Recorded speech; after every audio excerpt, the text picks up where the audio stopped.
I was only going to be reading those if you felt like we needed to read them, and we could also just splash them on the screen if you want to, with your eyeballs, hit the highlights. So I've had the opportunity to print out and I'm looking at these and went through many of them this afternoon. Emphasis on your new ones.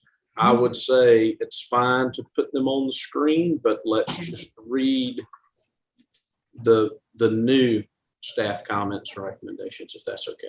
yes, that's good.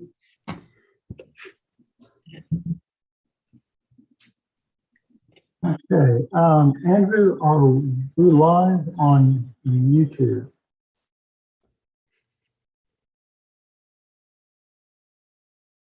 Yeah, you should be live. Okay, it's and let me make sure that we are live on the cloud. Not seeing Leon or Luda. Nope.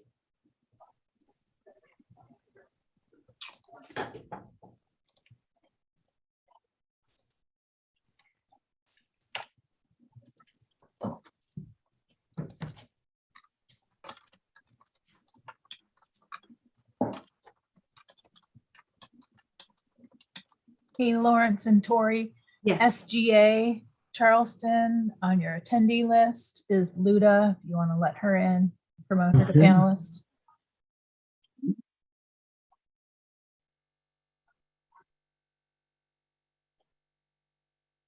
I don't have that power. Lawrence, can you grab her? Yeah. Looking for,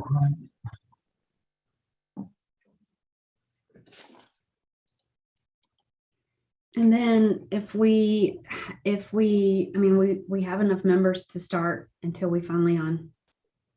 Okay. If that's if everybody's comfortable proceeding that way, I am. Yep, let's do it. Okay, very good. We'll commence reading from our agenda. To members of the public who are there, we apologize for the late starting time. We had a minor technical difficulty involving Zoom. Can you dial in? But we now have a quorum to conduct business, and we're going to begin doing so, expecting that we'll have several additional board members join us shortly. We also have the requisite representation from staff. Thank you for your patience to applicants and members of the public who are attending tonight. The delay was to make sure that you were able to participate in this public meeting. Welcome to the August 25th, 2021 BAR Large virtual meeting. My name is John Robinson. The other board members present this afternoon are Jay White, who will be recusing for agenda item number 5, Luda Sobchuk, who again will be joining us shortly after she overcomes small technical difficulty, Leon Scott, who will be joining us shortly, James Metters, who's presently with us, and Eddie Bello, who will sit in on this or any other items and will be the alternate on item 5 in addition until other members join us. City staff present this evening are Tori Parrish and Lawrence Courtney. The order of the meeting will be as follows. There will be an introduction and overview of the project by city staff to the board and for the public. This is then followed by an application presentation, which will have a 10-minute time limit tonight, or is extended by the chair. We're probably going to adhere more tightly to it just due to our start time. And any questions of the applicant by the board or the staff, any and all presenters should clearly state their name for the record. Persons affiliated with the project, be they owners, developers, designers, consultants, or others, should speak during this portion rather than during the public comment period. This is then followed by a public comment period, which shall have a 10-minute time limit or is extended by the chair. The applicant does not respond to comments that are made during the public comment period. Please clearly state your name if you are participating in the public comment period. This is followed by city staff comments and recommendations. There is then an applicant response or clarification to the public comment and city staff comments and recommendations. This interval has a 5-minute period that applies. The applicant will then take a seat and will speak only if called upon. We will then proceed to a potential board discussion and vote. The applicant presentation and public comment at this point is closed. The applicant may clarify inaccurate information when recognized by the chair by raising a hand and waiting to be called upon, but otherwise may only speak if asked questions by a board member. Following items have been withdrawn and deferred. Item 1, 102 President Street, which was a request for final approval. This is a friendly reminder to the public and board members to turn off all cell phones and other devices. Please limit your comments to architecture only. Comments related to zoning, such as parking, traffic, lot coverage, or livability concerns are not the purview of this board and therefore cannot be voiced here.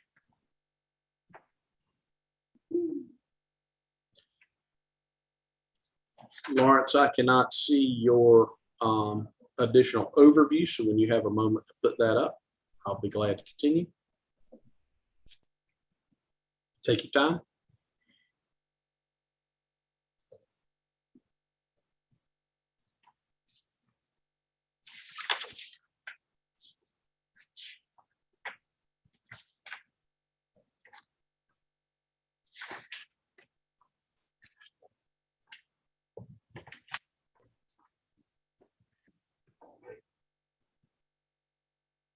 Very good. This is additional protocol for the benefit of the public. Staff will control the PowerPoint presentation that includes everything submitted by the applicant by the deadline in accordance with submittal requirements. Applicants simply need to ask staff to advance to the slide that they wish to go to during their presentation. Applicants, staff, and board members are required to give their name whenever speaking. Video and microphone has been disabled for all attendees. Attendees, as opposed to board members or staff, will only be given the capabilities to speak when they are called on during the public comment period. The chat and Q&A functions have been disabled. Additional protocol regarding public comment. The applicants, meaning all team members on any application, and the public have been required to register, indicate the project they wish to comment on, and submit any documents in advance of this meeting. Just as at an in-person meeting, all applications heard today are part of a public meeting format. If you have registered and will speak during the public comment portion of the meeting, you will need to state your name and address for the record. Those members of the public that have registered will be called on in order by project. Staff will call the registered members of the public to speak for each project. Unregistered members of the public who raise their hand will not be called on.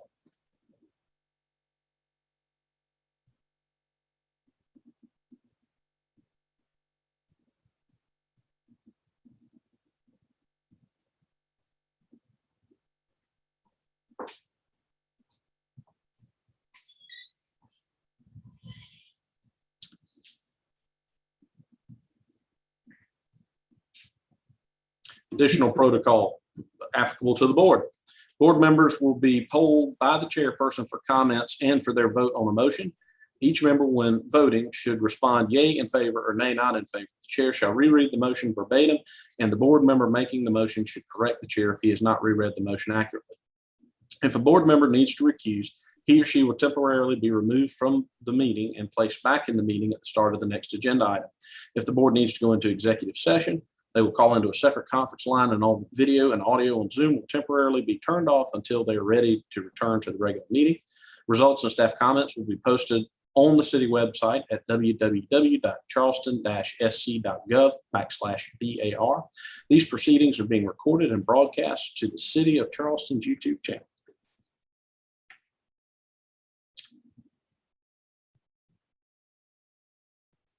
And agenda item number 1 has been withdrawn this evening. Ms. Parrish, I believe we're moving to agenda item number 2, 151 Meeting Street. Thank you, Mr. Chair, and apologies for all of those difficulties. It's no trouble. We will be reviewing 151 Meeting Street. This is a request for conceptual approval for modifications to the first floor loggia at the southeast corner and modifications to 3rd and 6th floor window patterns at the east facade. The building's not rated. It's not in a specific neighborhood. It was constructed in 1981, and it sits within the old and historic district. For context, we've got Meeting Street down the center of the slide and Cumberland Street at the north. This building sits at the corner and at the southwest corner of that intersection. This is a view looking southwest of the building. And then northwest, same. And then some from the alleyway. All right, and then we will have the applicant present. Give us just a moment to let them in, if you don't mind.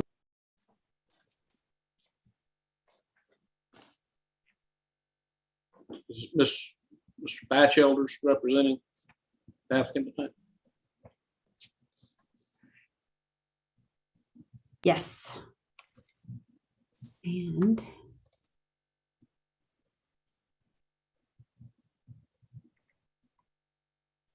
Lawrence, do you see him?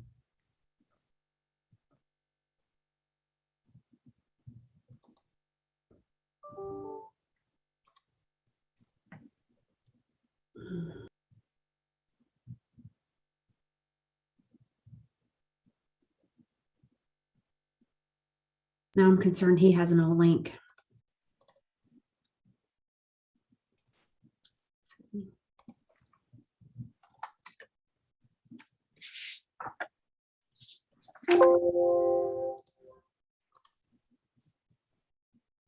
Lawrence. Hey, this is Tony. Hank and Clark are willing to present, but they can't. They're on mute.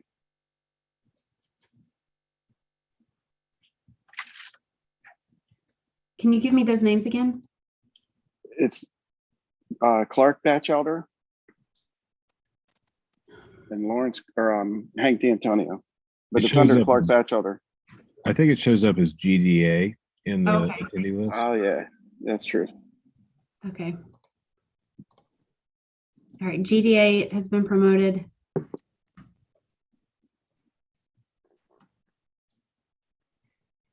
All right, Hank, you guys should speak.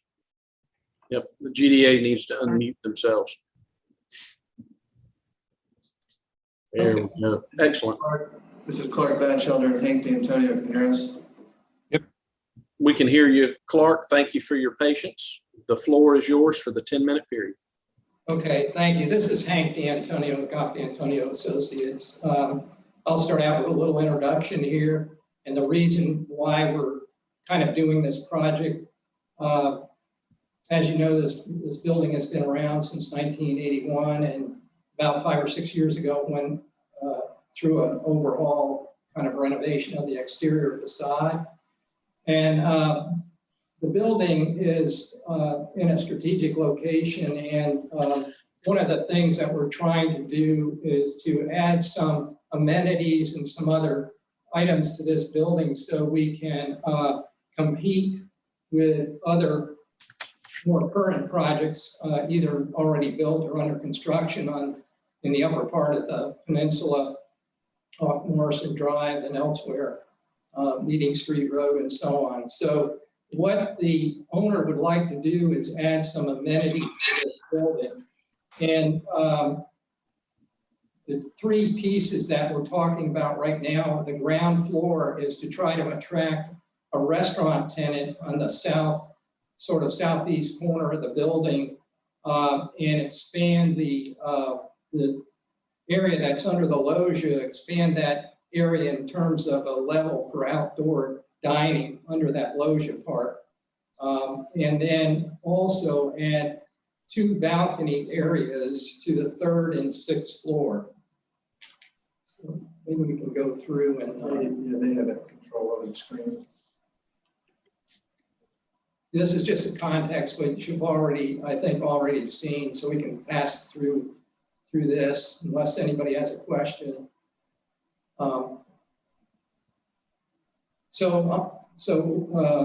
This is the 1st floor, and Clark will talk a little bit about what we're trying to do here. Yeah, this is Clark Batchelder. What we're really ultimately trying to accomplish is activating Meeting Street. This loggia right now currently is very dark, and we want to bring people out onto this loggia and out onto this area. So what we've done is taken a portion of this vacant space inside the building and create a full wall of glazing so that we can bring activity out onto this loggia and activate the street. And what we want to do is create an entrance off of the south alley for our ADA access with a ramp. And so that the main access to the restaurant would actually be on the south facade down that alley. And ultimately, as we'll see later, we would then try and create a connection to the future development, which would be proposed by the city. So this new elevated loggia area, which would have outdoor dining, would then activate the street there. This is an enlarged view of that. So as you can see, we want to open up the exterior walls and create a full glass wall so that we can bring light out into this loggia, as well as create some transparency and along Meeting Street. And if you go to, and that's pretty much the restaurant concept in itself. You know, we don't have a tenant right now. This is just an idea for a restaurant, you know, potential restaurant owner. And then, so if we go to it, as we're looking at this sheet, the loggia, we have a tenant on the 6th floor that would like this. And then we also have vacant space on the 3rd floor that would be a building amenity. So that the 3rd floor, in a sense, would be utilized by the entire building. And that's what the owner is really trying to do, is they're trying to get the tenants, you know, to be active in the building. We're also potentially creating a fitness area in the back of this 3rd floor. So this floor really is kind of the amenity floor. So we're creating large meeting rooms, small meeting spaces, and then a kind of a lobby area off the elevators and onto this loggia that has these 4 large openings. And what we're trying to accomplish is, in a subtle way, create some open air in the building. And so if you go to the next page, we can see the elevation, and on the left we have the existing, and on the right is the proposed. So what we're trying to do is balance the architectural language from the base to the upper floors. And what we've done is take a set of windows and combine them, but just like we did, or just like is shown on the 2nd floor. So we're bringing that up to the 3rd floor and up to the 6th floor in these amenity areas for tenants. And then you can see in the upper right, east elevation proposed, also it shows the restaurant, which right now is just, it's the same glazing as the 2nd floor, but we'd like to open that up on that corner. So if you go to the next page, this is an existing proposed of the south elevation, where we have the alley and the main restaurant entrance. And what we like to do is create a canopy so that we'd have a covered entrance on this facade coming off of Meeting Street. And that would be really subtle and allow us to, in the future, connect to this park that the city is planning. And if you go to the next sheet, this is an enlarged view of the 3rd floor, which the 4th floor would be very similar, 6th floor, sorry, would be very similar. And what we're proposing is a steel or aluminum surround. And in that way, we can keep it very clean. We'd need to extend the stone header across, because right now the stone headers are over the individual windows, and then we'd have to extend the brick sill as well. And we're showing a horizontal sliding window. I think that, you know, just an idea for now. We're researching different ideas for enclosing this space, so that ultimately we wouldn't have to, you know, create floor drains or internal draining. But we'd like, you know, the idea that we can open the building up, create an outdoor space, but also enclose it when inclement weather is come through this area. So you can go to the next sheet. And these are just enlarged views of what we're proposing. The interior gives a good shot of kind of, we would need to have a railing. We're proposing to have just a steel vertical railing, which would help make that go away. And so really you would just ultimately, as you see in the bottom right view, you would just see the openings. And we like the sliding window for now because it kind of gives us the most out of what we're trying to do. We're trying to open this area, this space up. And if you go to the next page there, This moves back down to the restaurant. As you can see, we're extending the glazing from floor to ceiling at this southeast corner. And then we'd elevate the pad so that we'd be level with the restaurant, because the restaurant's actually a few steps up from the grade of the sidewalk. And then we'd have some plantings, some planters to give some separation, but ultimately, bring people out onto this loggia. And then you can also see a glimpse of the canopy on the left side. And if you go to the next page, it's a section cut through that canopy, giving a view of kind of the ADA access into the space and, how we envision access into the restaurant. And then if you go to the next sheet, we have some screening that would potentially, we can modify this as needed. I think, we're presented with an idea from the city that Tory Parrish shared with us about an extended green walk at the adjacent property. So we would see this as kind of a connectivity to that space. And if you go to the next sheet, is just some more 3D views to get a better understanding of kind of how we envision the space. And then the last page is more or less how we propose to connect to the new park area that was presented to us.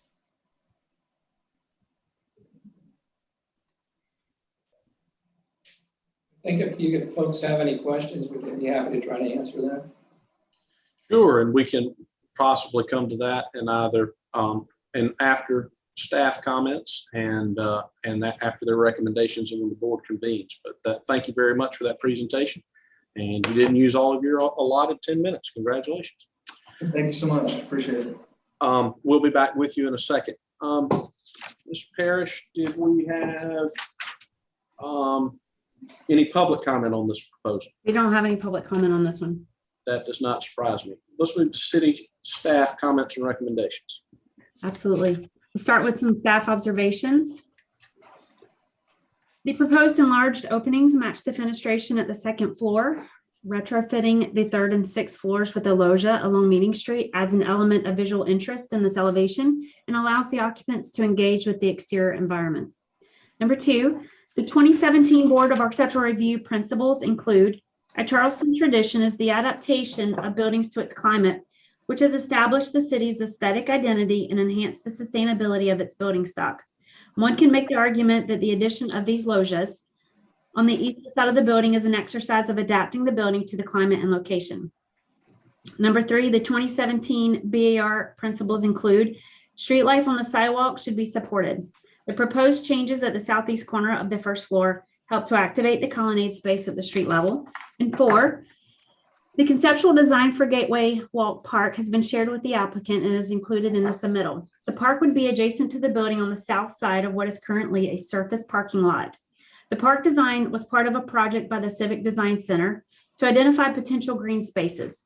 It should be noted that the park has not been funded and the city does not have implementation plans at this time or even own the property. The project proposal has the ability to adapt whether or not the park comes to fruition. And then we'll move to staff comment. We have one, confirm the availability of a 3-panel system instead of the 4-panel bifold so that the panels would match the adjacent glazing panels, as the fenestration seems to be consistently sized all over the building. If not available, provide imagery of the 4-panel bifold system when closed. And I would like to amend that.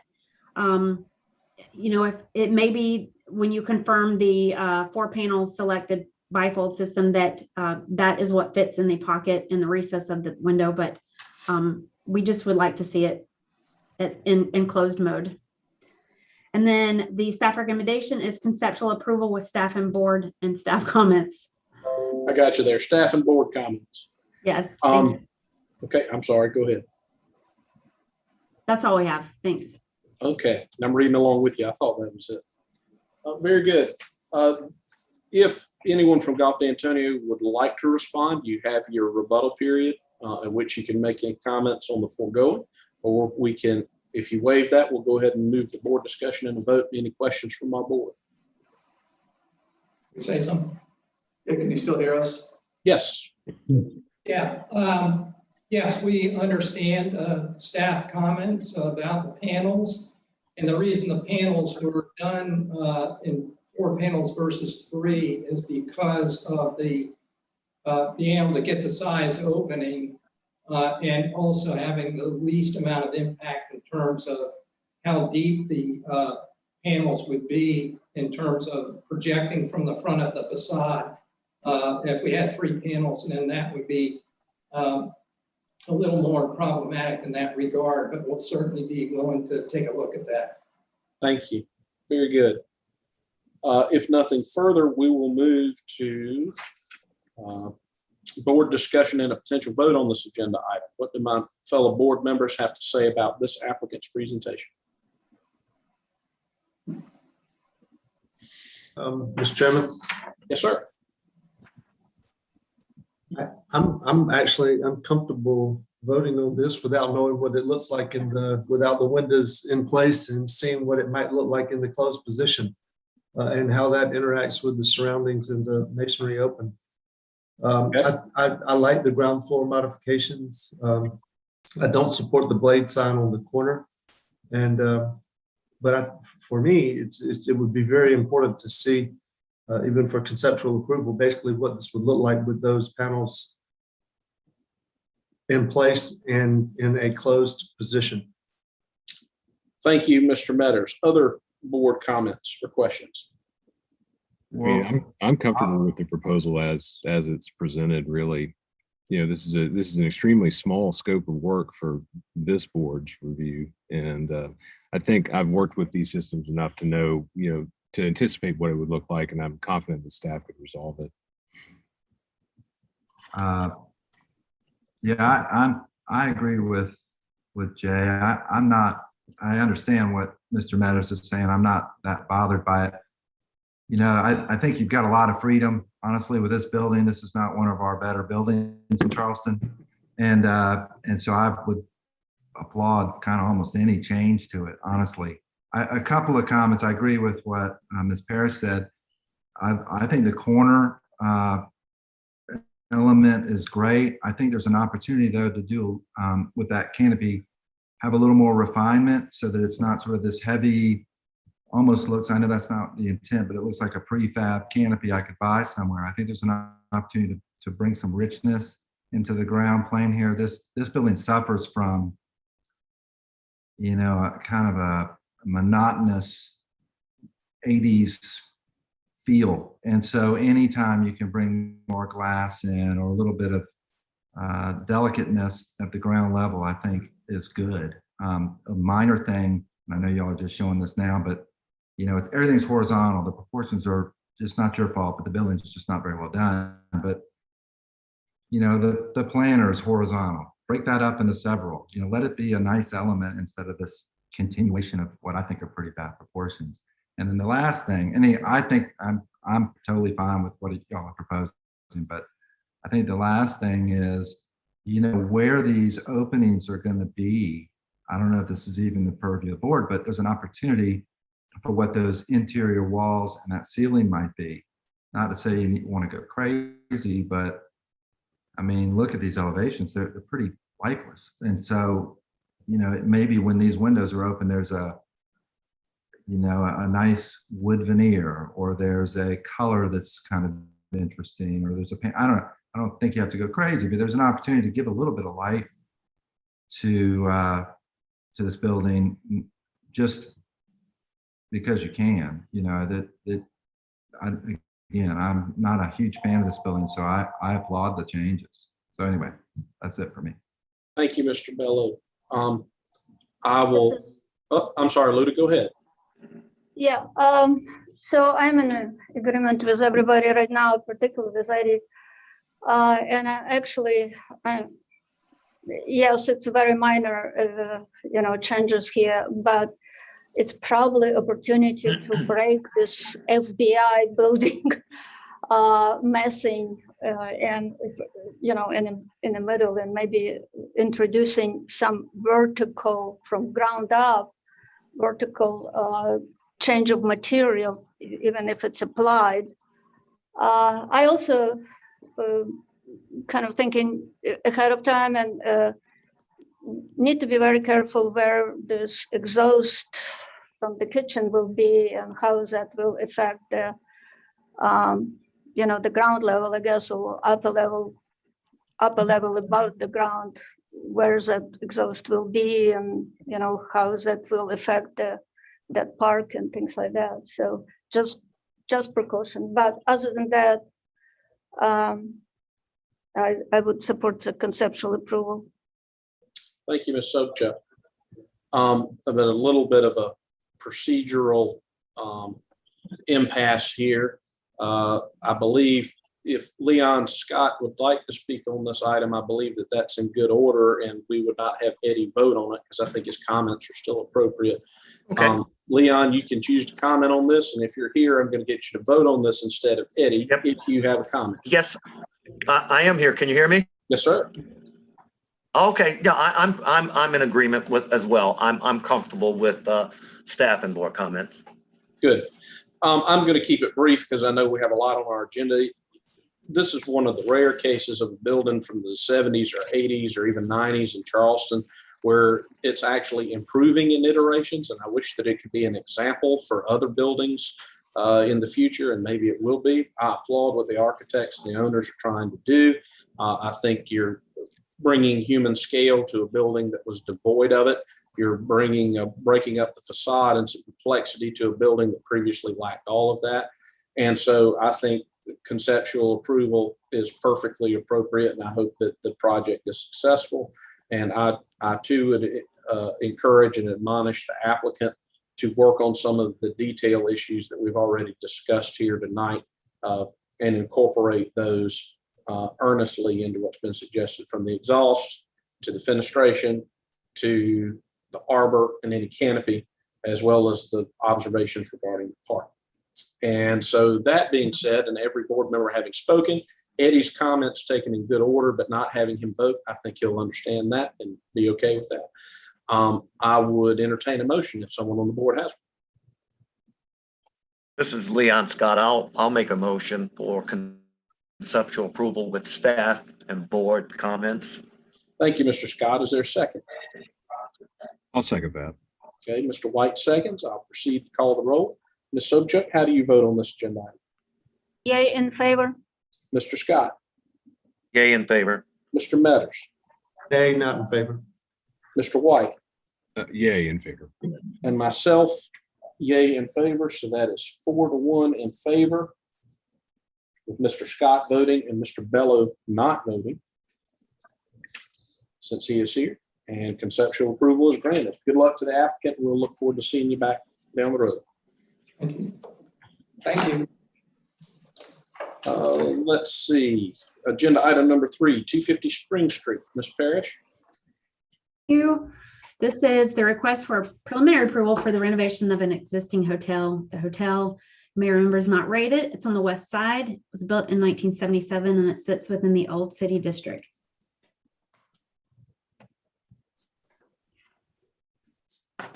And do we have some contextual Yes, slides? we do. Yes, we do. There we This is an aerial, Spring Street at the bottom and west edge to the north, and Lockwood to the west there. And then this is looking directly at the project. This is the front entry taken from Spring Street. Another photo from Spring Street. And another photo from Spring Street from the east. Some contextual photos looking up and down the street.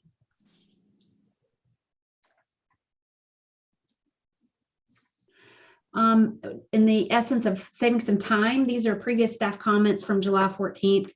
I can just leave them on the screen for a few minutes, for half a minute. That's fine. Okay.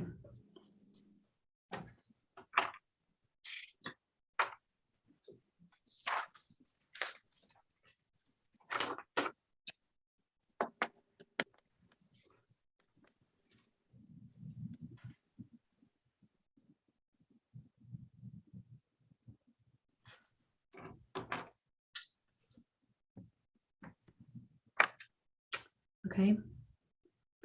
You ready to go? Yes. All right, let's move to the previous board comments.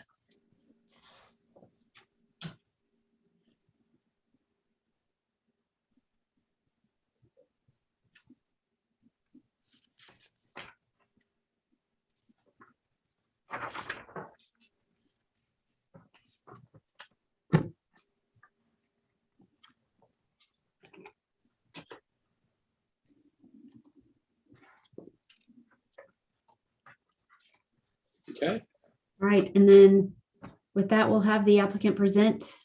Robert Ponder is the architect. He should be a panelist at this point. let him in and we'll confirm Mr. Ponder's here. Mr. Right. Ponder will have the floor for 10 minutes. All right, welcome everybody. We have gone through the board comments and staff comments from the last board meeting.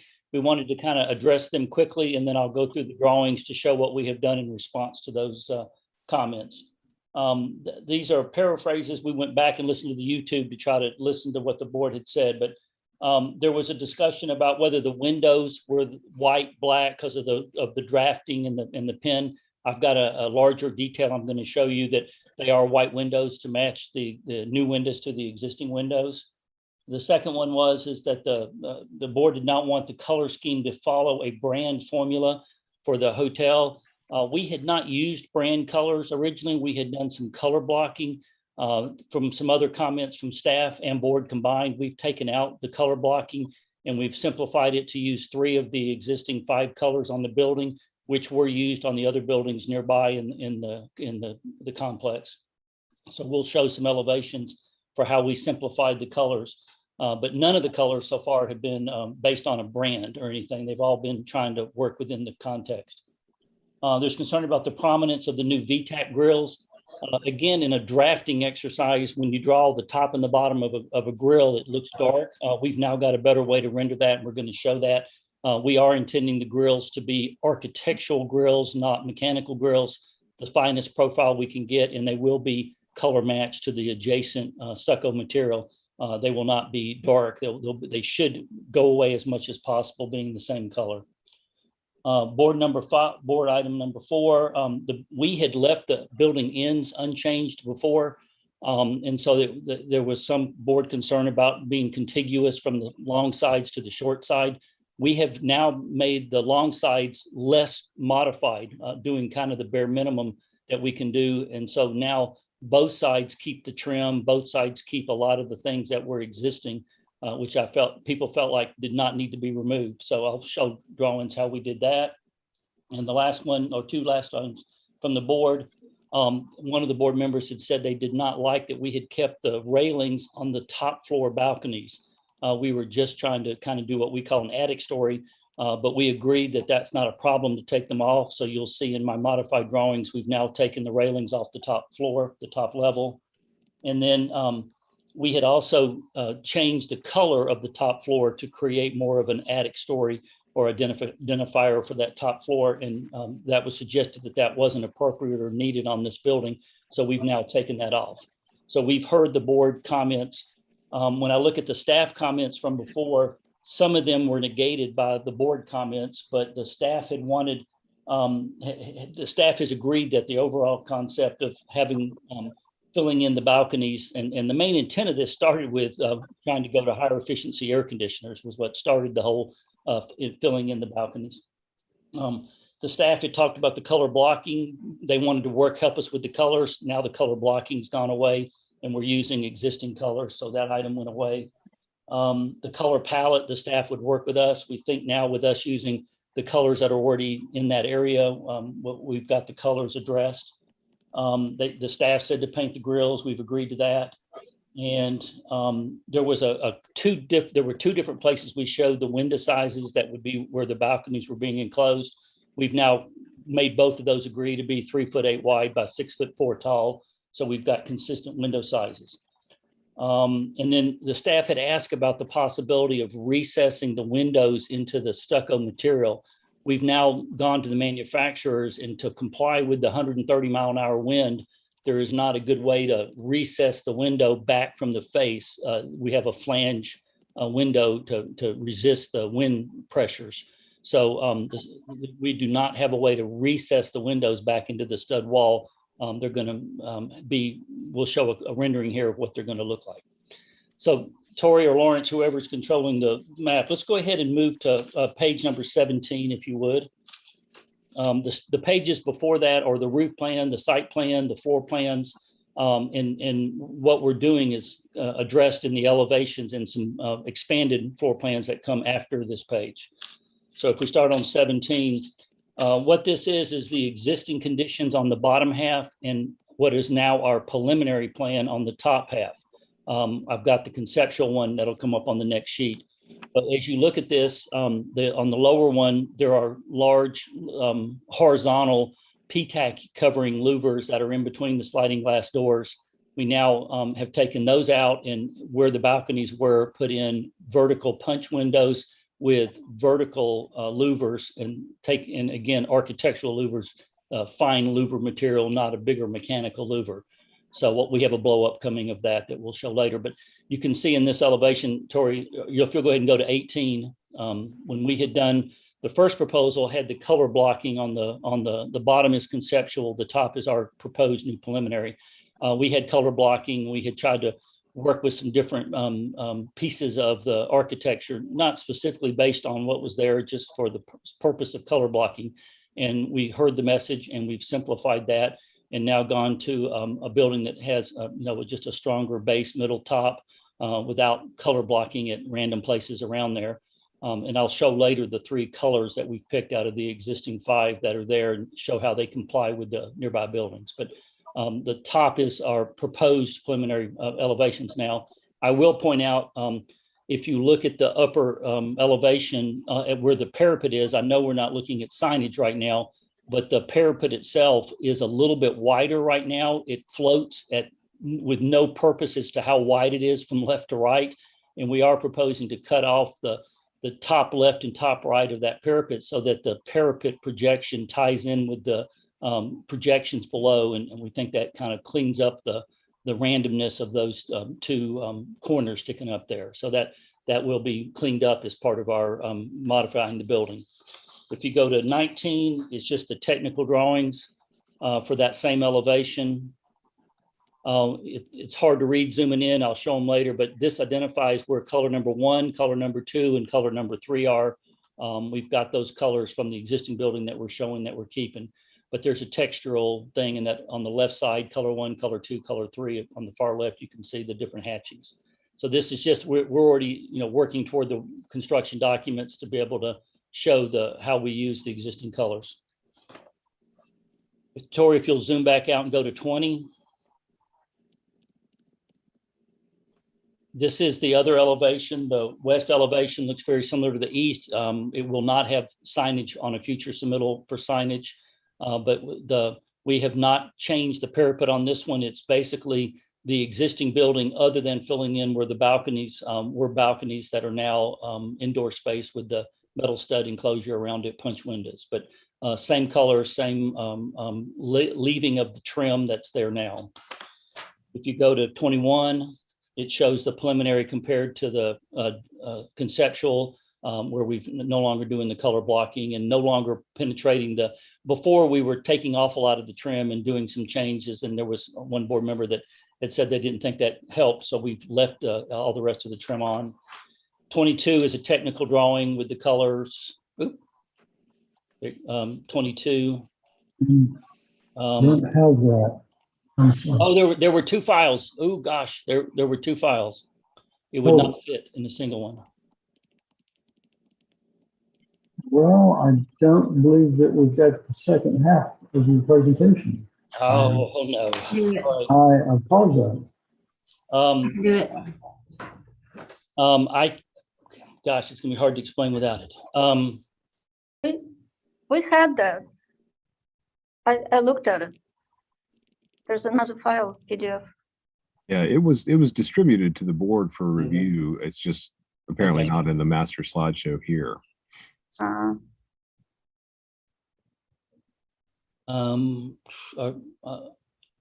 Lawrence, are you looking for it? Lawrence, it's in the folder. Yeah. but I can't share it.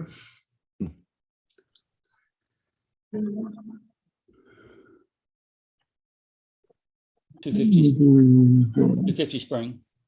And then it's part 2.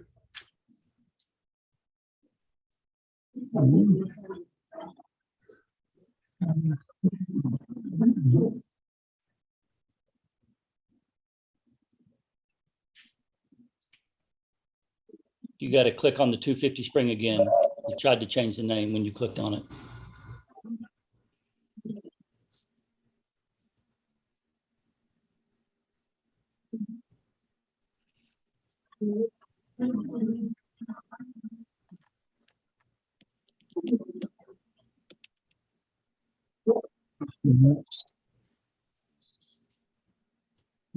That's the same file. Yeah, that's part 1.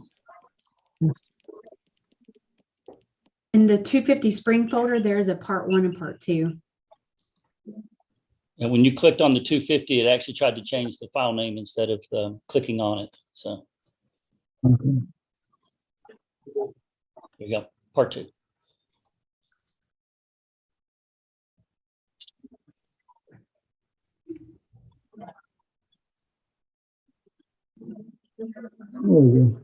There we go.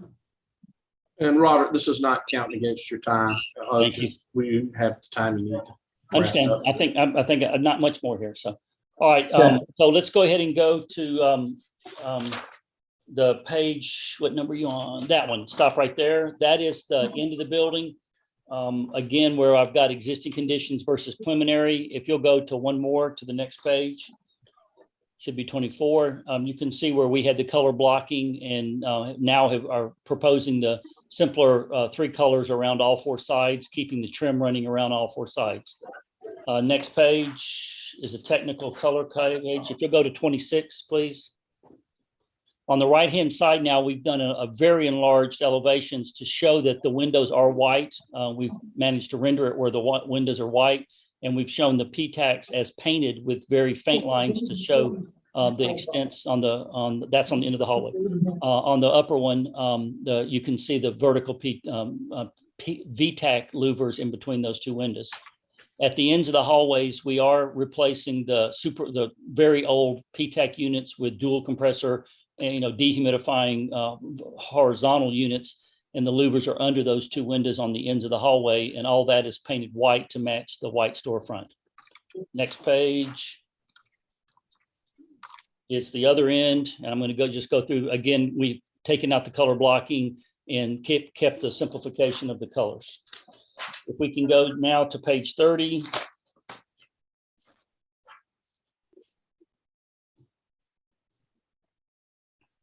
This is the enlarged plan where you can see the balconies were in the upper plan view, the balconies were removed, and we've put a metal stud exterior wall with the 2 vertical VTAC units, the higher efficiency units. The holes in the right and the left end of the dark is where the PTACs were removed and are being filled in. So we're basically closing in balconies and making them interior and creating the closets for the VTAC units. And if you'll go to page 31, this is very similar to one of the pictures that we've been shown before. You can see the colors of the existing building and how it's reflected in the rest of the complex there, except for the glass building behind it. But we are using a lot of the same colors. And I'm going to go ahead and go to the last page, page 42, if we could.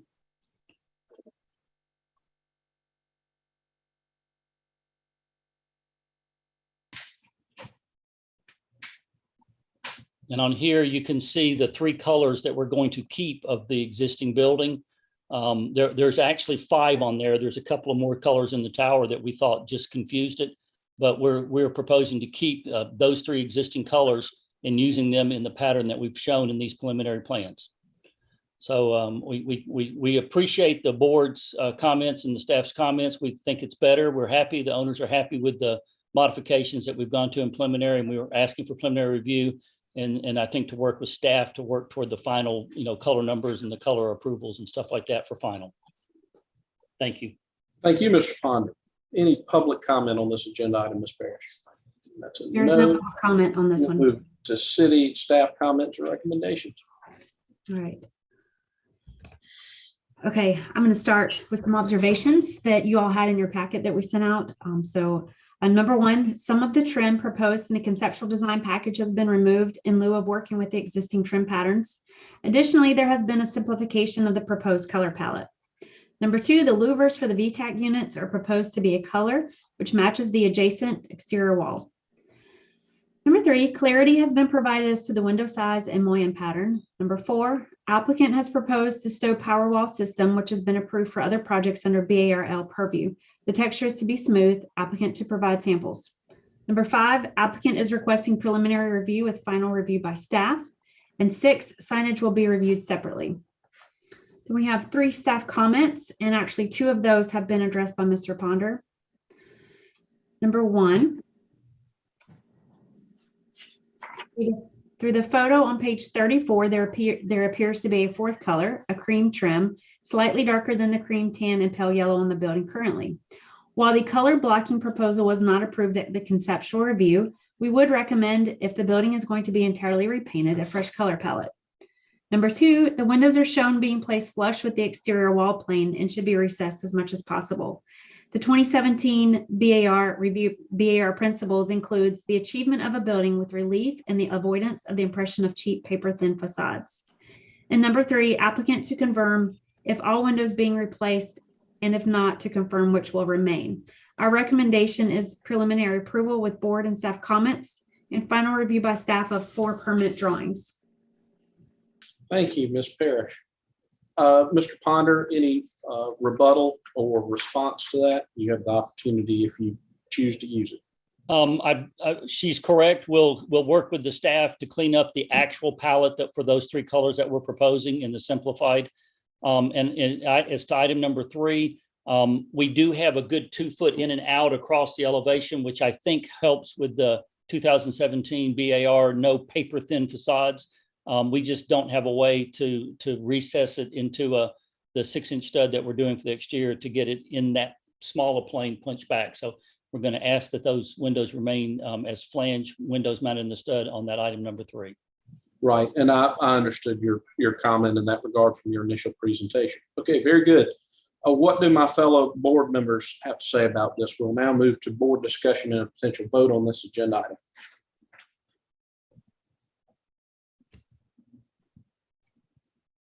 I mean, I'm comfortable with this application and with the staff recommendation. Thank you, Mr. White. Further board comments? This is Leon Scott. I am as well. I'm comfortable with staff. Okay. Other board members on this project? This is Luda. I'm in agreement with staff comments as well. Very good. I have nothing, Mr. Chairman. Okay. Thank you, James. All right. Is there a motion? Yeah, I'll make a motion for preliminary approval with staff comments and final review by staff. Okay. Mr. White, can I make a friendly amendment following what staff sent to us that it's preliminary approval with board and staff comments and final review by staff for permit? Yeah, that's fine. For permit drawings? Yeah, that's fine. There weren't any board comments other than to agree with staff. But that's fine. Yeah, I mean, you could just write that as the motion is in accordance with staff recommendation. Okay. Yeah. Is there a second? Okay. I will second that. So Chuck seconds. I will proceed to call the roll. Mr. Scott, how do you vote on this motion? Yay in favor? Mr. Metters? Yay in favor. Mr. White? Yay in favor. Ms. Sobchak? Yay in favor. And myself, yay in favor. It's unanimous for preliminary approval with staff comments and final review by staff of the first 4 permit draws. Thank you. Thank you to everybody. the applicant for addressing our concerns. Thank you very much. Agenda item number 4, 411 Meeting Street. Requesting the preliminary approval for new construction of a mixed-use development. This one is in the Cannon Elliott Borough neighborhood, Height District 5 and 8, and in the Old and Historic District. This is the context aerial before the demolition of the existing project, but the block is bound by Reed Street, Meeting Street, Mary, and the low line.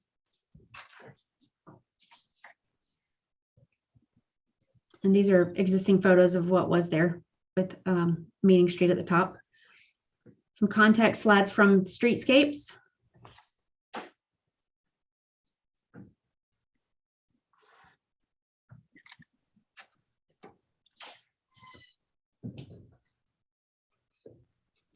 And then we can leave the previous, we have staff comments and observations. If you want, we can just throw these up on the screen. Do you want to see observations or just comments? We can stay with the comments. All right, let's move on to previous staff comments.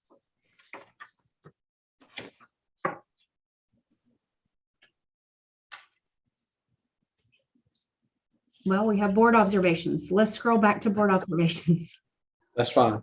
from July 28th.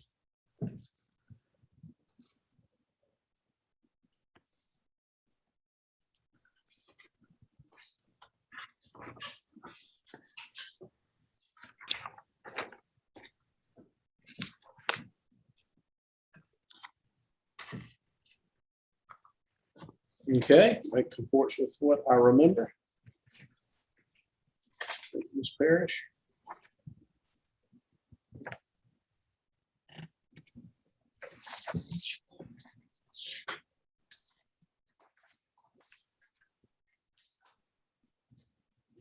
We now have the applicant presentation.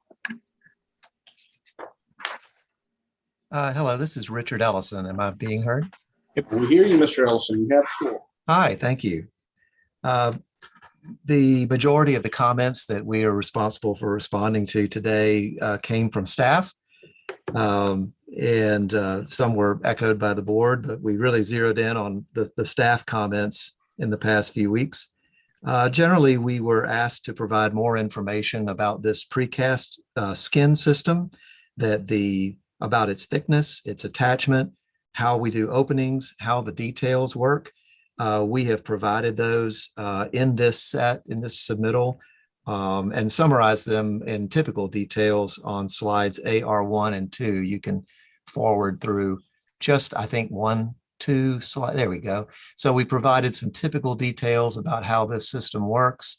And then on the next slide, if you wouldn't mind advancing, we've done very large scale, 3-inch scale window details, typical window details that show how the openings work, where the window is set within the wall, how the flashing works, lipped brick, etc.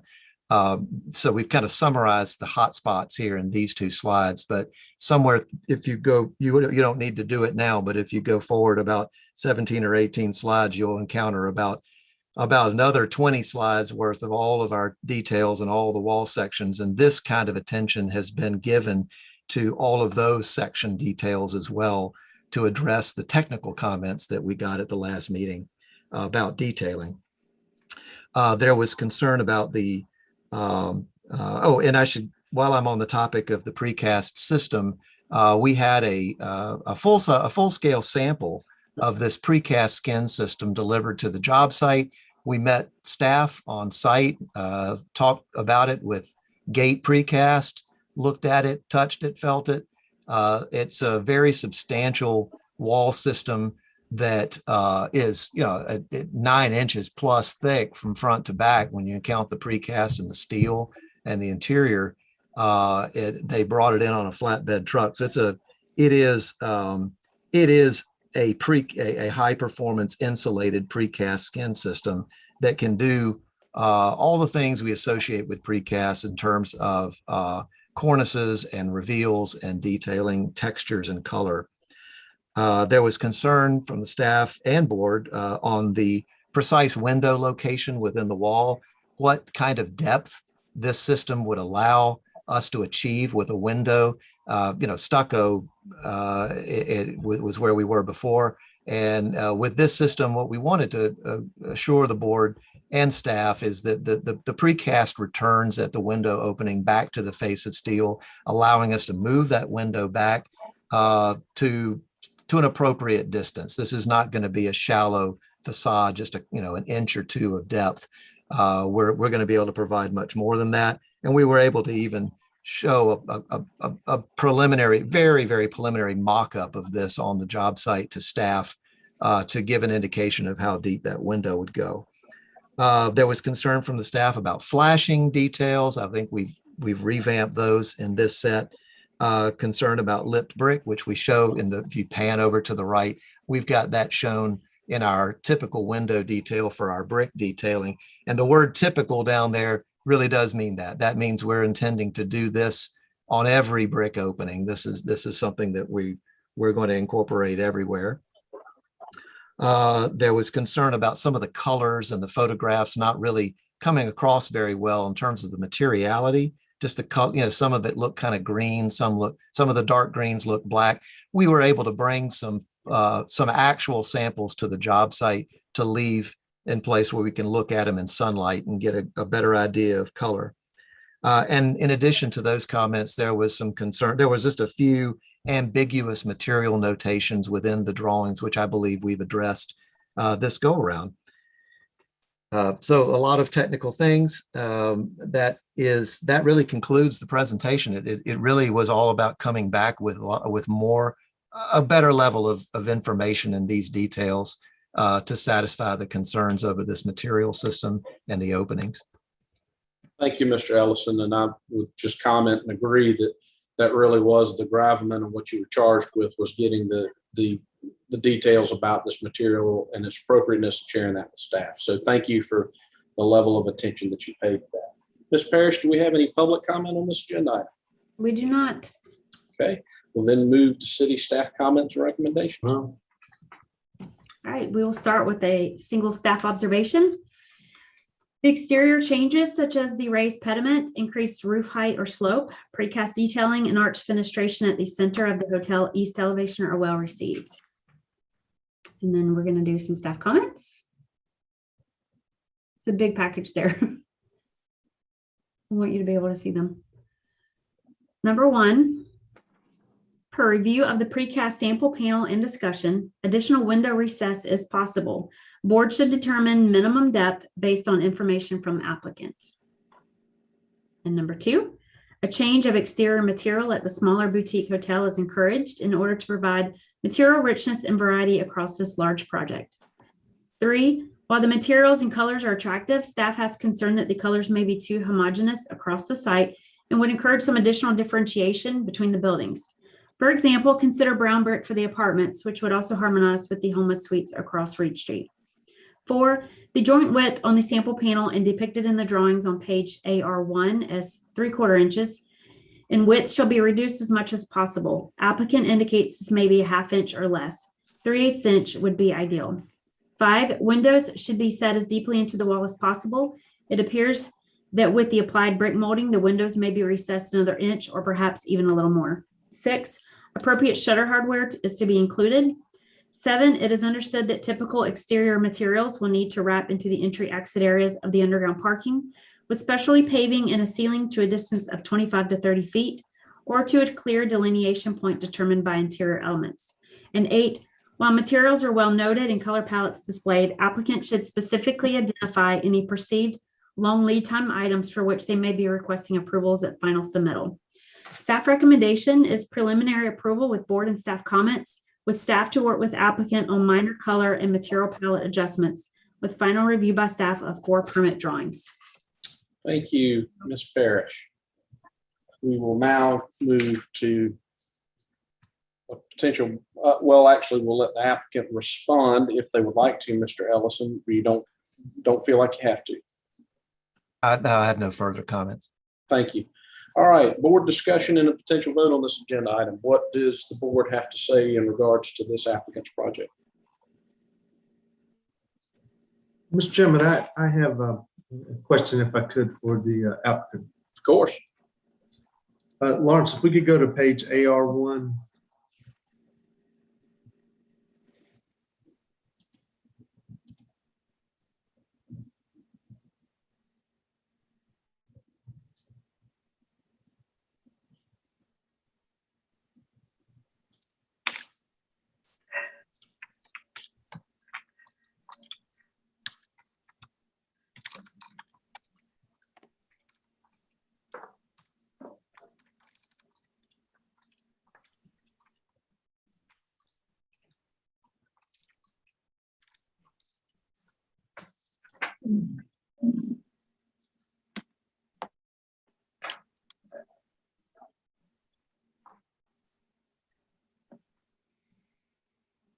Okay. So when I am looking at this, it appears that the foam or insulation is in between the actual steel structure and the gatorite. So it wraps around it. When I went and viewed the panel on the flatbed, I may have viewed it incorrectly, but it looked as if the gatorite was adjacent to the steel and the foam was just sprayed around it. And I just wanted to get a clarification for that, because in my mind, it was different than, what I'm seeing here. Sure. Mr. Ellison, can you speak to that? I believe that they have that accommodated in the system. It is a spray foam system, but in order for that to be continuous insulation, you can't interrupt it with structure. So they've got to find a way to get the foam back in that gap. And they have steel connection details that cause the precast to stand off the steel frame and allow that foam to get in between. At least that's my understanding. If you look to the right in detail 6 down there, that isometric rear, you'll see the green is the spray foam insulation. Maybe we ought to zoom in on that. This is straight out of Gate Precast's literature. And you'll see they have 2 inches of continuous foamed in insulation. You can see it really is going between the steel and the precast. That may not have been evident when we were on site looking at that, probably because the foam, when it's sprayed on, it doesn't look like a nice, neat 2-inch board like that. It winds up caking up around the steel and foaming all in place. But that is part of the requirement of continuous insulation, is that it pass behind that. And I do understand that. And what you're telling me is what I saw on that flatbed. There is insulation between the gatorite and the steel frame, the steel main tubing. That's my understanding. Because I know we all do know the importance of that. The second is section 1, Lawrence. It's on AR2.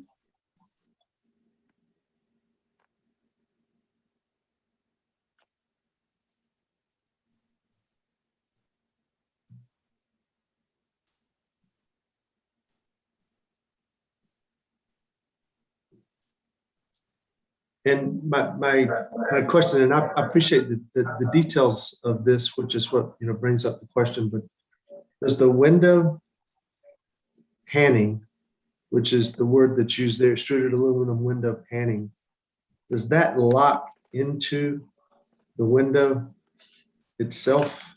Because I have a difficult time tracking down in the lower detail how that window, extruded aluminum window panning goes in.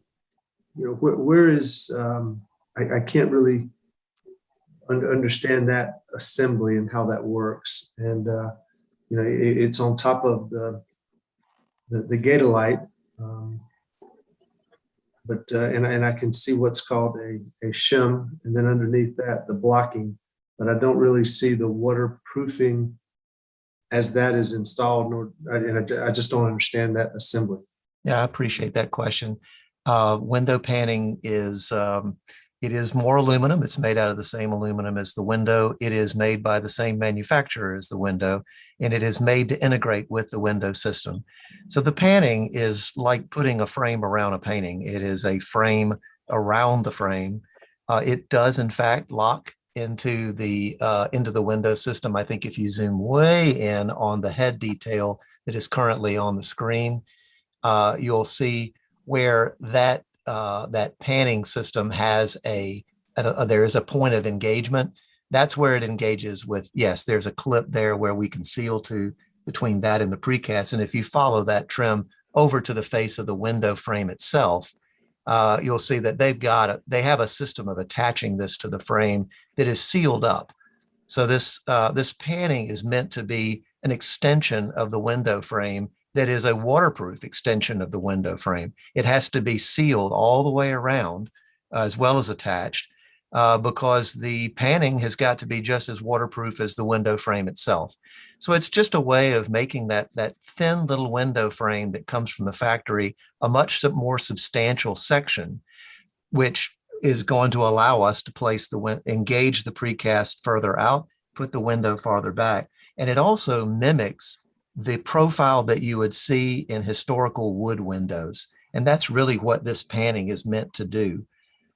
And that's why it comes in these that's why it comes in an OG shape like the one I've shown. And it comes in a lot of other different shapes that can be custom cast to mimic an existing building if necessary, or whatever shape you want. It's an accessory to the window. Thank you. Lawrence, could we go to the bottom, scroll down to section 1 at the bottom? I'm looking at, I was specifically talking about the sill, not the side jambs or the top. I was talking about that. And I understand how you're describing the system. I have a difficult time seeing how it's coming up off of your Gatolite and then going straight up, coming in and interlocking. And I just want to make sure that as we move forward, that during the mock-up phase, that we get an opportunity to see how all that's going to integrate in with the Gatolite. Also, Mr. Chairman, I'd just like to say I sure do like the modifications made to the central facade on the east side. I thought that looked great. And I like the modifications to the south elevation on the east side. And I like the north elevation east side. So I appreciate that. And moving in the right direction. Further comments from the board? I don't have any further. Okay.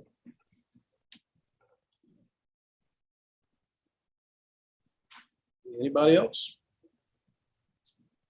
All right. Well, Mr. Chairman, I'll make a motion for if you are ready for one. Certainly.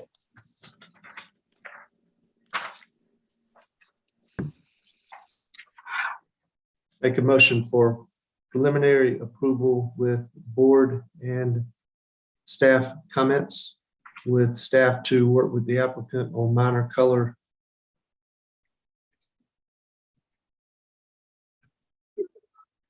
and material palette adjustments.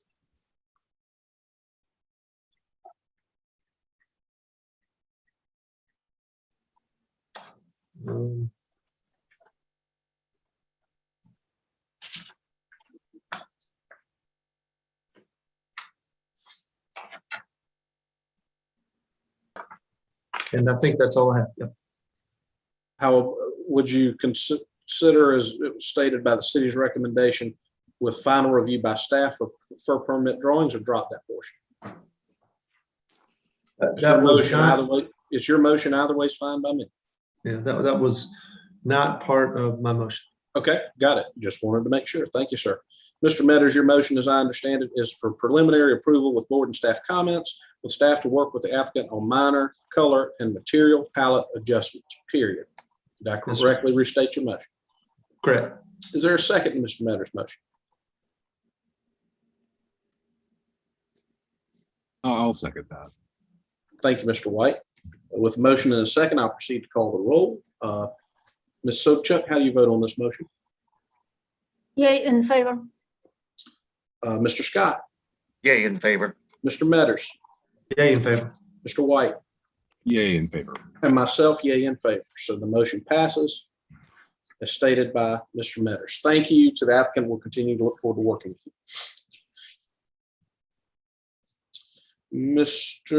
Mrs. Parrish, agenda item number 5, 295 Calhoun Street. All right, and moving into this agenda item, we're going to, Jay White has recused. Okay, and we'll substitute Mr. Bello in. Is he back with us yet? Here. Very good. Thank you. Thank you. The agenda item number 5 is 295 Calhoun Street. This is the request for conceptual approval for new construction, a mixed-use development, and requesting one additional story based on architectural merit and context. Project sits within the Charleston Village neighborhood, Height District 7, Old City District.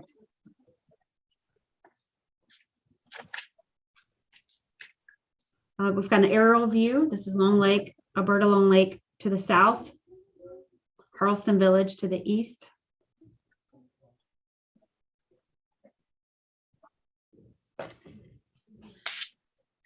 And this is looking east. The project site is in the background there. This is coming over the bridge.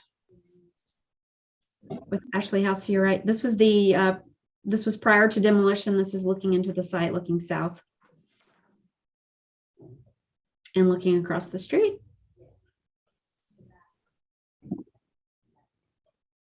Also across the street. And another aerial view of the site before the demolition. We'll leave the previous staff comments on the screen for a few seconds. Or if you want me to read them, I can. On this agenda item, I think we've moved through some other things expeditiously. We can read the comments on this one because obviously we're going to be spending a lot of time on this one this evening. Sure. We previously reviewed this project on April 14th, 2021. A few staff observations from that night. Applicant is seeking approval for an additional story based on architectural merit and context. The additional story as proposed would result in 7 feet of additional height. Architectural merit is defined in our ordinance, section 4305, as a project that, number 1, reflects exemplary architectural and urban design, 2, utilizes the highest level of materials and finishes, and 3, contributes to the public realm as outlined in the BAR principles. As part of the project, the applicant is proposing a number of public improvements, including a linear park with a dedicated public easement, a walking trail around Alberta Long Lake, area stormwater improvements, and a boardwalk along Alberta Long Lake. It must be clear that while the public realm improvement projects are yet to be fully vetted, staff finds this project ready for conceptual review, and approval will be conditioned with these improvements.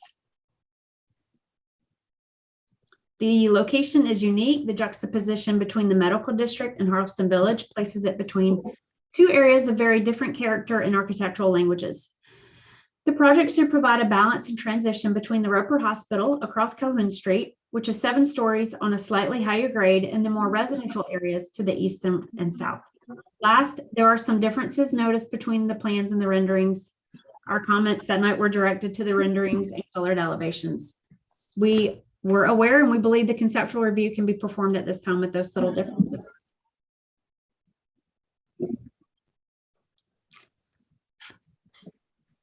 And then some comments from that night. Continue to work with the City of Charleston and other applicable agencies regarding the proposed public improvements. Prior to submitting the BAR preliminary review, the applicant must make additional progress on the design and review through the city's Technical Review Committee and Design Review Committee. 2, a stone base should be incorporated to ground the building. The base should fully incorporate the first and second floors for a better proportion on the building. The trim at the top of the 3rd floor could be omitted if desired. A stone base would provide a transition to the ground plane for the currently cantilevered brick masses above. This base may be limestone or acid etched precast that strongly resembles limestone. This would strengthen the project's seeking of architectural merit by utilizing the highest level of materials. 3, use the stone base to provide symmetry to the corner entry as evident in the referenced imagery of a Charleston chamfered corner entry. 4, many portions of the building are cantilevered. The cantilevered portions should consistently be of the glass and metal language for a lighter perception. These materials are consistent with the medical district. As evidenced in the referenced image of the Mills House, the cantilevered balconies are lighter in weight with heavier opaque materials composing the main grounded portion of the building. 5, study the color of the metal portions. The darker color provides a heaviness and potential prominence to the 8th floor. Number 6, at the northeast corner entry, provide dimensions to the proposed canopy precisely for its depth. Number 7, while the 8th floor roof overhang has been pulled back somewhat, study additional ways that the balcony partition wall at the 7th floor facing the lake can be de-emphasized. Number 8, at the 7th floor facing the lake, if a solid glass guardrail system is proposed, study ways to provide a top or cornice to the cantilevered portions. Number 9, provide a street section through Calhoun to show the grade and building masses along the north of the street with Roper Hospital's proximity to the street and setbacks. 10, at the east, the proposal makes a 3-story gesture to the pedestrian quality and scale of Halsey Boulevard, which is appreciated. However, this 3-story mass lies anywhere from 2 feet to 20 feet off the main portion of the building, with plan dimensions indicating it maxing out at 17 foot 2 inches. Some planar articulation or parapet height changes might bring a dynamic element to this facade. Recessing this mass from Calhoun might give it more definition and depth at its thinnest point. Study this mass for the next submittal. Number 11, BAR staff encourage pulling the building facade from Calhoun Street a few more feet to better utilize and protect the outdoor seating areas from the fast-paced and wide auto-centric nature of Calhoun Street. Study the location of the right-of-way with the proposed widening of Calhoun.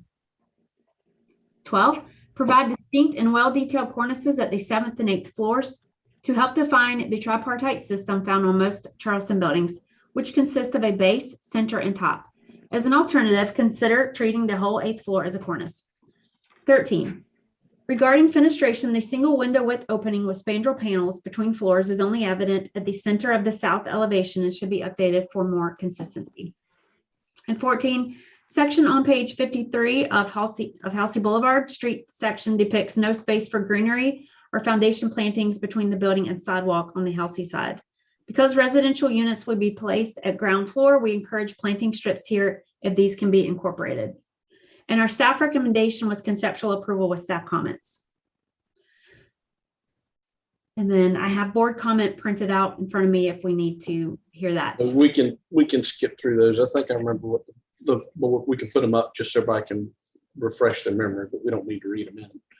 Okay, they apparently are not in the package, but I can read them if you need. You probably do remember that night.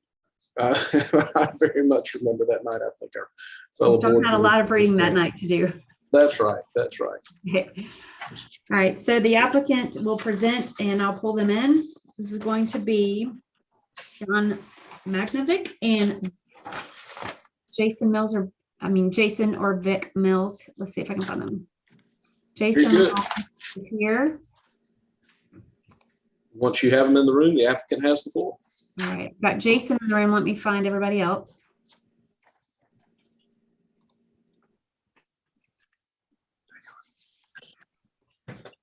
All right, here's John and Jason. Jason, can you hear us?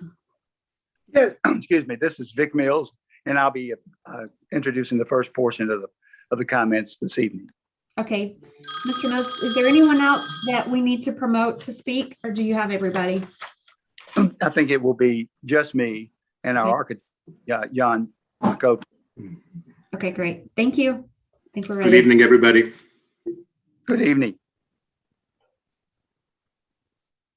Good evening. Ready when you are. Okay, thank you. First off, let me apologize. I'm fighting the summer allergies, and if I'm a little bit hoarse, I apologize. But I'll do the best and hopefully it works out. Mr. Chairman, as you indicated earlier, given the significant number of comments and what have you we've received, we respectfully request that our 10 minutes be moved to 15 minutes to allow us to properly respond to the Bears comments and to explain the major renovations that modifications we've made to our plans. That'll be fine. I can give you 15 minutes. Thank you, kind sir. Let me take you down a path, really. Following our earlier meeting, we immediately began work on a 7-story design. And simultaneously, we initiated meetings with every group that had comments relative to our plans. During that process, we found that every group that we met with substantially preferred the smaller footprint and the public improvements, as we will be showing you tonight, versus a wood frame construction 7-story plan. All of them indicated their feelings were that the 7 feet was not really that important to the overall concept that we're proposing. Now, as each of you know, and the members of the board here understand, a challenge that we have is we have to wrap a parking deck. And with that, our design incorporates only one apartment on each side of our structure and the parking deck, which we have reduced the footprint of our development to absolute minimum so that we could have a parking deck that does function, coupled with good quality residential units. Now, in the course of this 4 months, we have been working diligently to meet with every group, again, that has made comments. We met with the historic Charleston Foundation on 2 occasions and had many phone calls in between.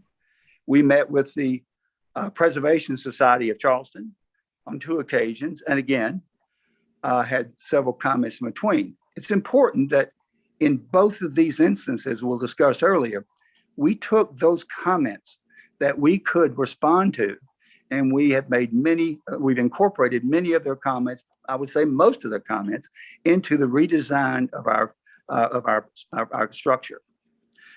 Unfortunately, still, some concerns are really come to us dealing with the zoning issues, which we can't respond to, and we will not be responding to zoning questions this evening, even though we continue to have a number of them. We met with the president of the Charleston Village Association, and we had numerous phone calls and follow-up, and we sent them plans and revisions and everything on several occasions. We then we really concentrated on meeting with the property owners that adjoin our development. Particularly across the street, we have the Medical University of South Carolina, who since day one going through rezoning and working together have expressed their strong support for our community, given the need for quality housing for staff and students. And also they believe, and as does Roper, that people living there being able to walk across the street may help some of the traffic issues that we deal with currently. The second major property owner is the Roper Hospital. You have on file, you have a letter from the chairman expressing again their strong concern. Calhoun Street, we're bordered by Roper a hospital. On both sides of our property, we have parking lots that are also owned by Roper Hospital. The closest and probably the most affected community is and actually the most vocal group in our previous hearing is the Halsey Park Homeowners Association. We met with members of that association on site in the community on 2 occasions, and then we've held numerous meetings with members and residents who live there. If you look on the presentation, the initial page, you can see that the Halsey Park Association and those properties pretty much extend a couple of blocks towards the central city. We've incorporated their suggestions. We work with them on several passes to respond to their concerns and to incorporate items that they specifically requested to give Halsey Boulevard a very residential feel from what was before perhaps a more commercial institutional feel.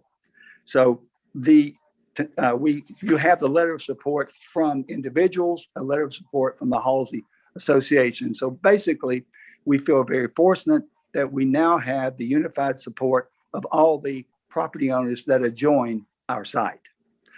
Now, Jan, our architect, will be going over them in detail, but to summarize a few of the major changes. First, we removed the 3-story expression along Halsey Boulevard at the request of primarily the Halsey Park Association. This reduced our square footage, even on the reduced footprint, by 8,400 square feet and a number of units. We, at their request, added the piazzas along Halsey Boulevard, and we also moved the building closer to the parking lot adjacent to our building to give more buffer area, more landscape area, wider walkways along Halsey to give it a very residential feel, and we feel that we have accomplished that. We stepped down the lake-facing facade towards the neighborhood, reducing the square foot again and units in the project, and that was from the Historic Charleston Foundation and their recommendations. A major change has been the redesign of our Calhoun Street elevation. We pushed the facade substantially off Calhoun Street, and we created 3 distinct wings to break up the facade. And again, this was strongly recommended by the Preservation Society. We changed the windows and the balcony designs to provide for greater symmetry along Calhoun Street. Again, the Preservation Society. Working with the architectural folks with the city of Charleston, we have had numerous conversations with them, numerous redesigns, and we removed the cantilever. We carried, as recommended, the cast stone base down to the ground level. The city and staff, I can tell you, has been really very favorable to work with and positive, and we appreciate their support. Many other changes Jan will go over as the architect, but I hope this highlights several major changes that have been made. So I'll turn it over to Jan. Good evening, everybody. My name is Jan Makovnik. I'm with company Davis Carter Scott, new designer on the project. If we can go to slide number 3B, please. So on these two images, we just depicting the changes that we discussed and Vic was going over on both sides of these buildings, which was the Halsey side and Calhoun side. I would like to go to a next slide, which is 4A. On this one, we're going to go over these changes again, and we on the bottom we put the rendering we originally presented, and on the top we're showing the redesign of the building. And again, as Vic mentioned, I think the kind of the changes to the first to the massing of the building, that was the changes, which is item number 3. When we had these glass metal cantilevers on the south facing the lake, we actually narrowed them so they are not as massive. What we also did, as you said, we've been asked if we can step the building further. So we actually started building stepping at a floor 6 on the floor 7 and floor 8, which reduced obviously number of the square footage and the units in that area, but it did have a dramatic change to the massing of the building and reducing the scale. What you also see here, which is the item number 1, was, again, we removed that 3 to 4 story expression along Halsey Boulevard, which was parallel with the street. Now it's kind of more like a triangular open space, which goes up to 26, 27 feet away from the property line, the building at the south end where the boardwalk is. We also heard from the neighbors, and we were saying that we like to keep this street more residential, more quiet, more green. So what we did was, originally we were showing some retail outdoor seating in this area where the number 1 is, but we decided to go with more like just a small tiny park there and move all the activity and the commercial storefronts towards the boardwalk where there would be. So there would be this quieter side, so there would be a little buffer also as you walk along Halsey Street. So these were the changes, and obviously there are another ones that obviously we changed the color of the building, and we felt that going with this little bit brownish reddish color and in combination in lighter limestone finish, it can be cast stone or precast. I think it really helping with the scale, because scale can be a lot controlled by detailing and the way things are organized. What we also did was we simplified the windows, we made them smaller and introduced additional a piece of brick in between 2 windows, spare windows, which you see at the bottom. Originally, we were having these 2-story expressions with metal panels. We felt that going to a smaller window, more vertical expression on the floor to floor basis would also help with the scale. Another thing that we did, we tried to make it more prominent cornice at floor 7 of the building that would be cast stone, much larger, wider cornice, and there was also their staff comments and suggestions. So you kind of almost feel that that's where the main mass of the building ends, and there will be this lighter 8th floor, which would be done in metal panels, and we reduced the size of that cornice dramatically, so it's not so overpowering, and it almost kind of disappears a little bit from your view. So I think these were the changes what you see on this side here, and then we can go to slide 4B, please. On this one, again, just want to repeat a little bit on number 1 and number 2. You see the impact, the visual impact of deleting the 3 to 4 story expression and create these balconies. And the reason why we did it with the balconies on the side, we heard a lot of very good comments, and many people like what we've done on the park side, on the west side, which said, can you introduce something similar? It would help with the scale of this building by eliminating that 4-story base, turning into just these balconies. And we also pushed the building about 4 feet, as Vic mentioned, to the west to create enough landscape buffers. So those balconies for those units on that floor, they have a privacy and create the private zone between the walkway, between the sidewalk and the building.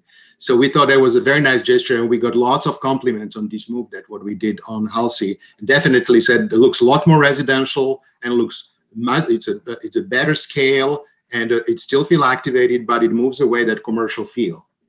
What we also had lots of comments was in the corner of Halsey Boulevard and Calhoun Street, and there was trying to eliminate some of the glass and metal panels there.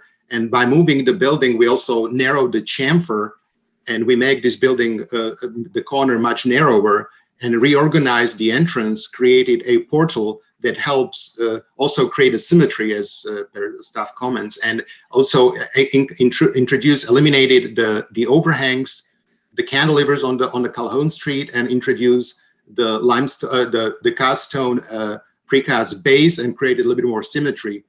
What we also did was we reorganized a little bit the balconies and the windows to create symmetries on these kind of 3 wings, what you see. And significantly, we pushed back the centerpiece of the building that helped to create more open space and a larger buffer from the curb on Calhoun Street. But also it helped articulation and control the scale of the building, as you see that, because now these 2 wings on the east and west are projecting further out and created a major breaks, visual breaks in these buildings. So I think these were really the moves, massings, and the architectural moves, the changes that we've done, that we feel that strongly improve the architecture, but also have a significant impact on the massing and the scale of the building. And we feel that, including, as I mentioned before, with the color of the brick, it really started to help and start to make a real difference on really how you're going to proceed the building.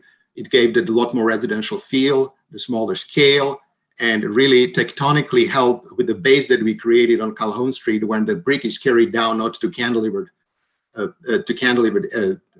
but it's actually resting on a heavy base on the masonry on the precast base. If we can go now to slide 10, please.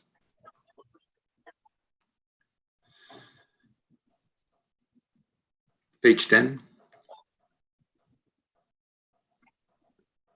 On this one, we just want to reiterate that this is the proposed medical district area. You can kind of see where our building is, 295, with also the lot, the parcel included on the other side across the street on Halsey Boulevard.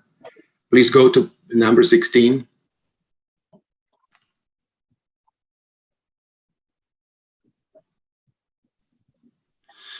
This is a site plan that you see that shows these kind of revisions that we moves on the building. So you can see on the Halsey side that we created a significant buffer, about 26-foot buffer at the south side from the property line, about 7 to 8 feet on the north side. It's kind of this wedge shape, but it does create the privacy. It does help to add these balconies that we did, the piazzas, and enough landscape area to create this buffer here. And you can see the overlay. So in the red, you see the property line and the building, and obviously still a significant linear park on the west side. And we maintain the boardwalk on the south side, but also on the north side, you can see by articulating the center of the building, we added some more open space and created much wider area between the curb and the building itself. If we can go now to page 17. We met with the neighbors, and I'm going to spend too much time on this slide. We heard lots of good comments and suggestion inputs on how this whole walkway around that it's completed by the boardwalk should work, what should be on there. And I'm not going to go into the details, but we've been reworking and we're ready to work with the neighbors and really create a very pleasant, safe environment and create a nice loop walk around the lake. If we can go to page 28.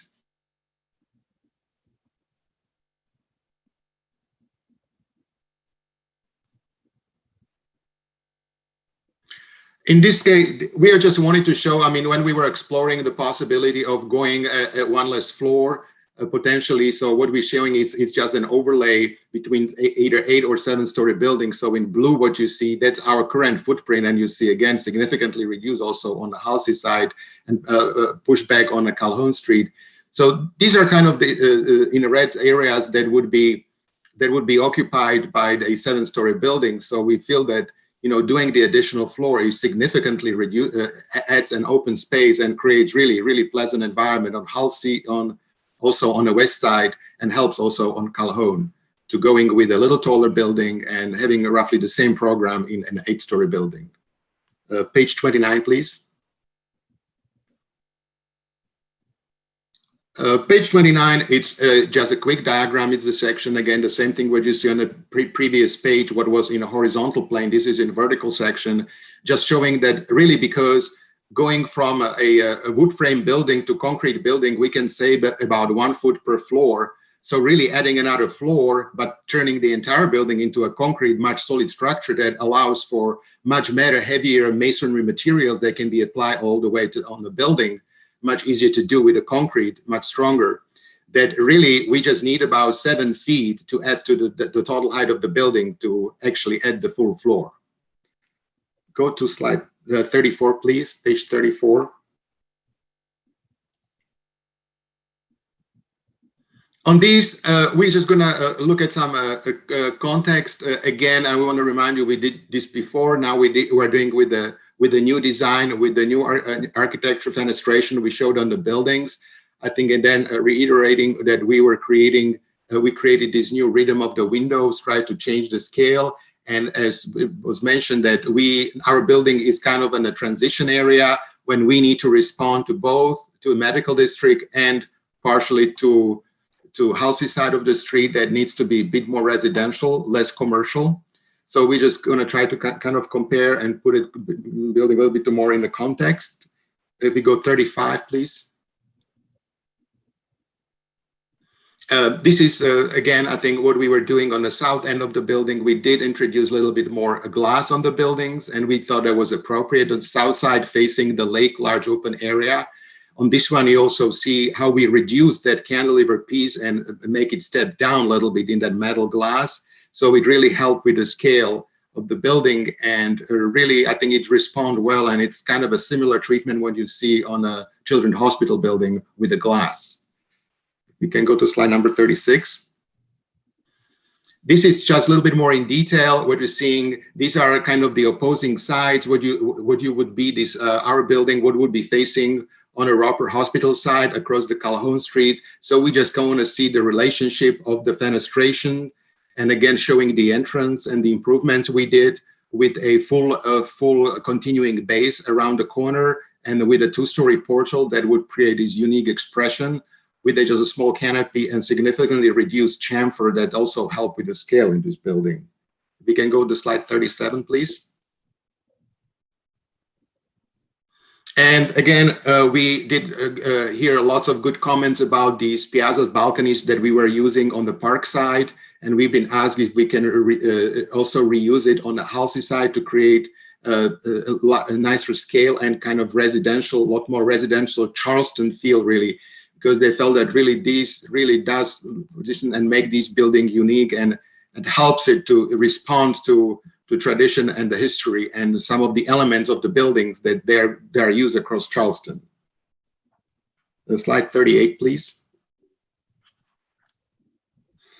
So again, this we just wanted to show, and we showed it before. It is a people building that we were looking, and we get some inspiration of the chamfered corner, and that's why we also decided to go with more heavier base, limestone type precast, cast stone, potentially probably precast material, acid etch. It's a nice clean finish, and really carry that around. And again, I think proportionally changing that corner and increasing this more verticality that you see at really, I think you can kind of see complementary and more similar proportion that it was originally compared to the people's building. Next, please. This is just, we wanted to show again that on these two comparisons, and that what we simplified the windows. We built windows smaller. We did it just a one-story expression for all these windows. And we felt that this kind of repetition and simplification really help. Also, you see that here with that really helping the articulation of the building, pushing that Calhoun Street further in, and it really helps. So we're going to go to the last slide, which would be slide 49. This is just a little detail on the Calhoun, but we would like to go to 39, and we would like to kind of end our presentation with this one. I would hand it now to Vic to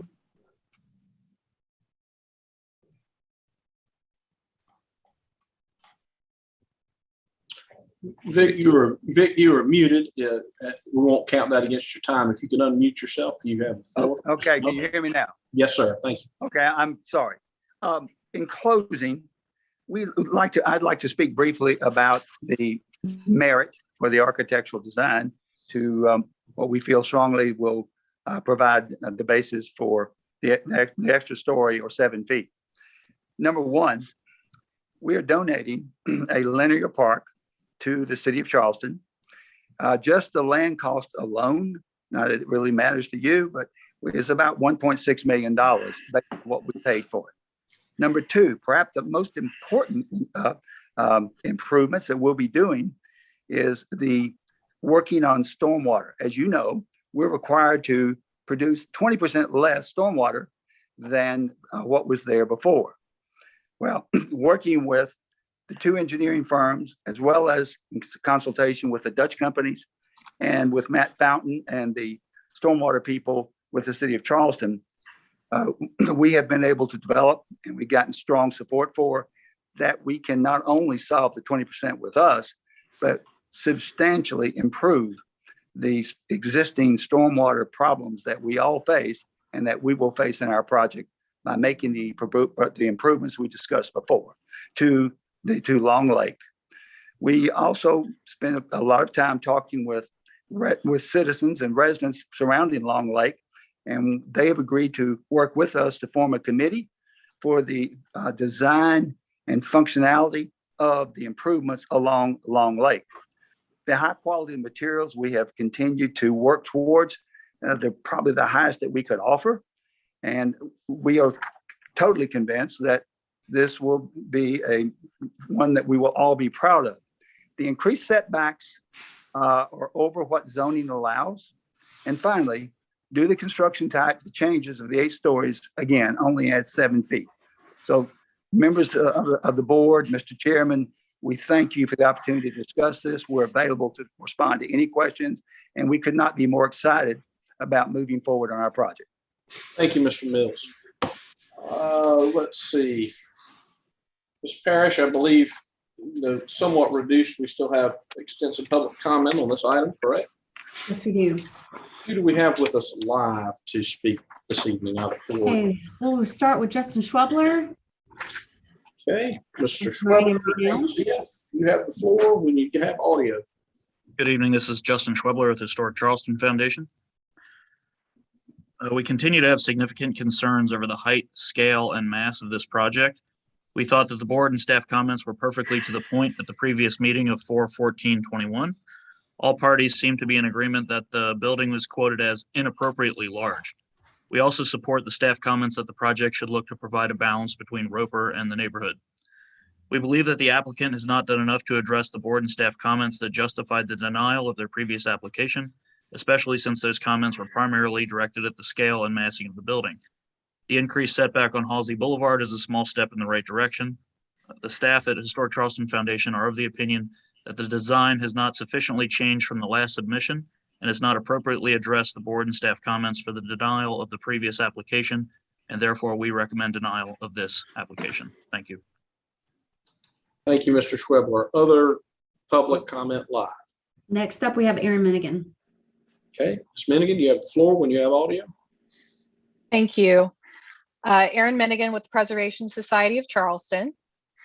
The Preservation Society appreciates the applicant meeting with us, but is disappointed to see the lack of response to our feedback and the board's direction following denial of the project in April. and therefore we continue to voice our strong opposition to this proposal. While we agree there have been some minor improvements to the materials and details, there has been no meaningful change to the overall size and design of this building.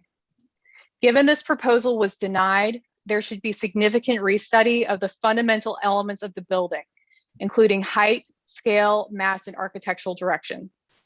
The building continues to be at odds with Charleston's unique architectural character and does not respond to the site or context. The overwhelming mass of the building on Calhoun Street and scale of the structure in relation to the adjacent Charleston Village neighborhood are of particular concern.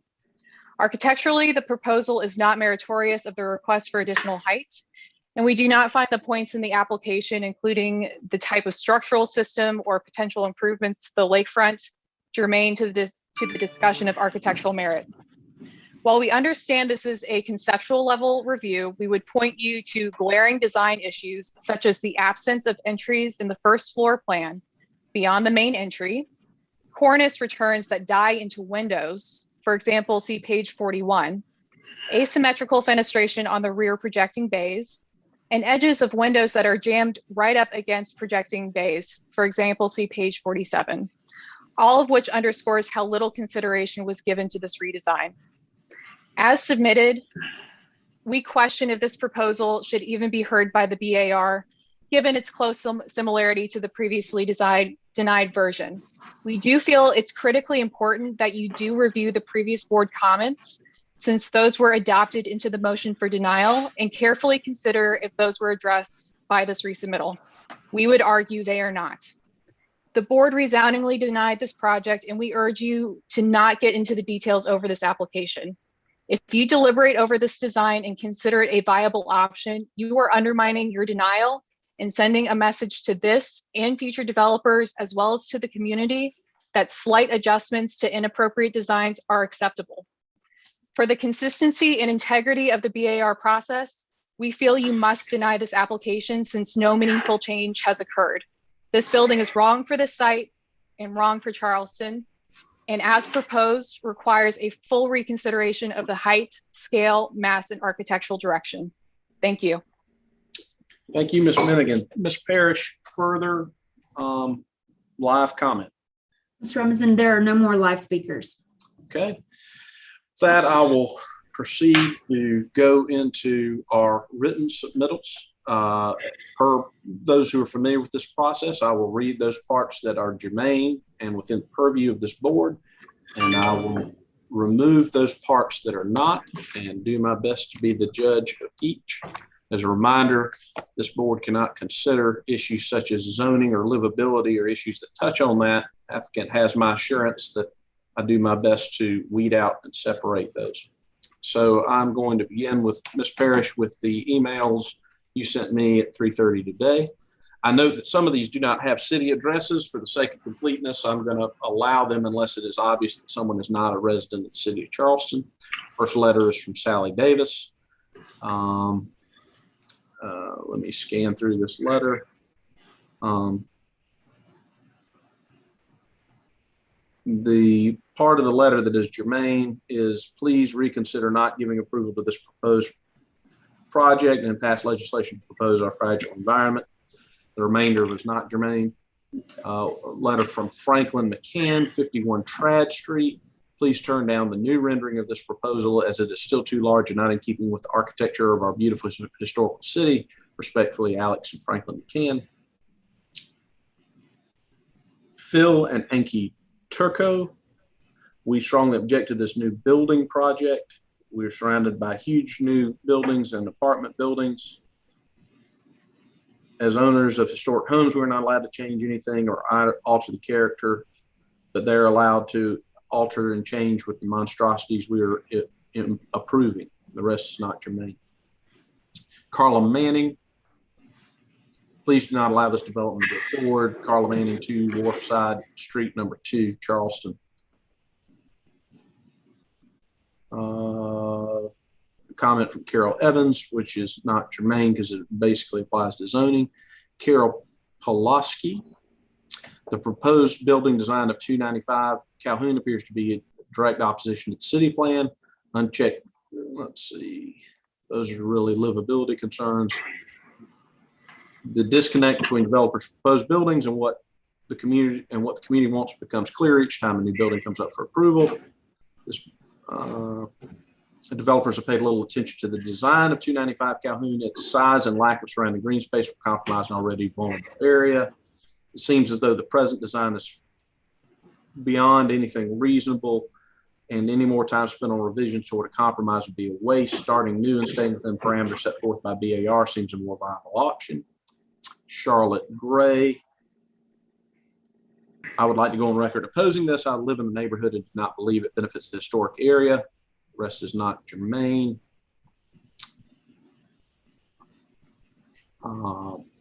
Chris Eves, 816 High Battery Circle. While my home, this is stating he is a resident, not a resident of the city of Charleston, so I'm going to leave that one out. David Crawford, 182 Wentworth Street. As a neighboring property owner to 295 Calhoun Street, we're in support of Southeastern Development proposed project at 295 Calhoun Street. An aspect which allows for an 8th floor, yet only adds 7 feet in additional height, is in the change of construction from wood frame to poured in place concrete. This change, while allowing an 8th floor and adding only 7 feet in height, allows for stronger structure with additional architectural features not possible with wood frame construction. I see other wood frame construction downtown. I'm concerned is the viability of such construction with hurricanes. Poured concrete construction, while more expensive, provided better durability, which is clearly a positive feature of the proposed 295 Calhoun project. The next paragraph is all as to flooding and livability and amenities. I think that the proposed 295 Calhoun building is attractive architecturally and an appropriate transition from a medical and commercial use along Calhoun to our residential area. I do not find the 295 project's height, scale, and mass to be incompatible with the neighborhood. North side of Calhoun and the area of 295 Calhoun has hospitals, children's, Roper, and MUSC buildings. All the 295 project along Ashley House are the only tall buildings on the south side of Calhoun in this area. I do not view the proposed 295 Calhoun building as incongruous with the neighborhood. I find the proposed 295 Calhoun project balances the south side of Calhoun Street with the north side. The rest is not germane. Letter from the Halsey Park Homeowners Association Board of Directors, signed by Steve Botcher, Amy Novick, and Anna Hofford, all presumably residents of the Halsey Park area. Dear board members, thank you for the opportunity to provide input on the proposed project at 295 Calhoun Street. The project applicant and its team have engaged extensively with the residents of Halsey Park. We truly appreciate the applicant not just taking our feedback into consideration, but modifying project plans to account for our input. In particular, we're pleased with the modifications to the facade facing Halsey Boulevard in response to our request for a more residential aesthetic on that side of the building. We are also excited about improvements on Lake. Well, that's not really germane. The updated plans and renderings have been shared with the residents of Halsey Park, and we give our full support to this project. Letter from Jane Gillich. I'm surprised that the developers of 295 Calhoun have come back to the DAR with a plan that's barely changed at all. I thought the most important considerations were height, scale, and mass. These don't appear to have been addressed at all. Hope you'll remain vigilant in protecting the architectural character of the city. Joy Miller, 1508 Lady Hannah Lane. I write with concern about the scale and severity of the proposed construction on the site. If we continue with these large, heavy boxes representative of the architecture of the early 21st century, our beautiful older architecture in the city will begin to look like Disney World. So much of the new construction is not old, but has no sense of the new. It is nondescript. History will not treat this era of construction in the city kindly if we continue to accept errorless boxes. Julie Acker, as a native of Charleston, who has watched the big box buildings going up on every available piece of the city, I implore the BAR to send this one back to the drawing board. There's some non-germane comments about livability. Building and its location are a nightmare from every point of view. That's about all for that one. Julie Hallman, I am writing to oppose the 295 Calhoun development. It's bad planning, plain and simple. Do we really want more giant buildings downtown? Also, what happened to the 3-story rule? Everywhere you look downtown, you see giant buildings. Let's see. Liza Layfield. I'm writing to 53 Church Street. I'm writing to voice strong opposition to the proposed development at 295 Calhoun Street. The scale, size, lack of character, and absurd absence of change from the first outright rejected proposal will make a mockery of our zoning BAR approvals process if stamped through. This development, like so many others, is completely out of step with Charleston's charm and aesthetics. We're losing hold of what our city represents and claims to be about. Our 10-year plan seems to be abandoned in favor of support of dozens of ridiculously large box-style buildings devoid of taste or historical reference. Please stop. Lynn Hanlon, I wish to register comments regarding 295 Calhoun. This project should not be on the agenda. The developers not made substantial changes to the initial plan that was denied. This plan is an egregious, I'm going to say that's not germane. Please deny again, as they have not made an honest effort to comply with regulations and restrictions for new construction in the old and historic district. Lynn Hanlon, 67 Meeting Street. Marguerite Reeves, please do not let this happen. Comments are not germane. Melissa Funk, please do not build this monstrosity on Calhoun. The rest of the comment is not germane. Ms. Minigan was able to speak in person. Rick Reinert, 179 King Street. To whom it may concern, as a business owner and resident of Charleston, I've had the pleasure of reviewing both the architectural and surrounding plans for 295 Calhoun, and I strongly support the project. And the rest is not really germane. A letter from Roper St. Francis, Dr. Jeffrey DeLisi. Dear board members, Roper Hospital is in support of the proposed development at 295 Calhoun Street as a neighboring property owner. With the updated plans and renderings that have been shared with our team at Roper Hospital, we have reviewed plans and through this letter offer our support to the 295 Calhoun project. Sarah Beardsley, 12 Council Street. I'm a resident of Charleston and have recently renovated and sold 11 Bennett Street within 2 blocks of the proposed new building of Calhoun. I'm strongly opposed to BARL approving the current design. It will detract from an overcrowded, poorly designed area filled with large-scale high-rises that crowd out the historic fabric of Halston Village. Given how visible this building will be on the approach to the peninsula, it will signal Charleston is becoming like any other overgrown city with poor planning. We already have huge high-rises underway on the approach from Ravenel Bridge. Please reconsider this proposal and deny the application. As someone who has had 2 BARS reviews and approval, I know how painstakingly precise and detailed the reviews are of individual homeowners' plans. There's considerable revision required for our plans just to restore and improve a single family house. I would expect even more attention and scrutiny would be applied to larger projects. Cheryl Blackford, I urge you to reject this massive development plan for 295 Calhoun. The rest of the comments are not germane. Stephen Butcher. My name is Stephen Butcher. I live at 74 Halsey Boulevard. Our homes are the closest to this project. I and my neighbors have met with Southeastern Management several times. They've been responsive to our needs. Among other changes they have made is a softening of the Halsey Boulevard facade to make better transition into my neighborhood. They listen. I also look forward to working with them on the plan for Long Lake. The rest is not really germane.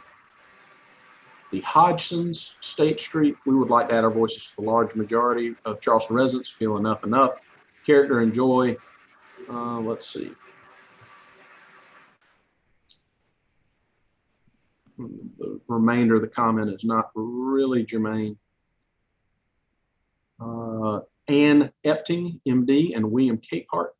I'm writing this letter to ask why you let this project proceed. It is massive, too tall, ugly group of buildings. Do you really think the visitors think this is a nice gateway to the city? It's another crowded corridor. It will obscure the view of everything around it. Roper patients and visitors will no longer see a lovely lake from the window. Just another ugly building. It will sit right on the lake. Building this will, that one's not really germane.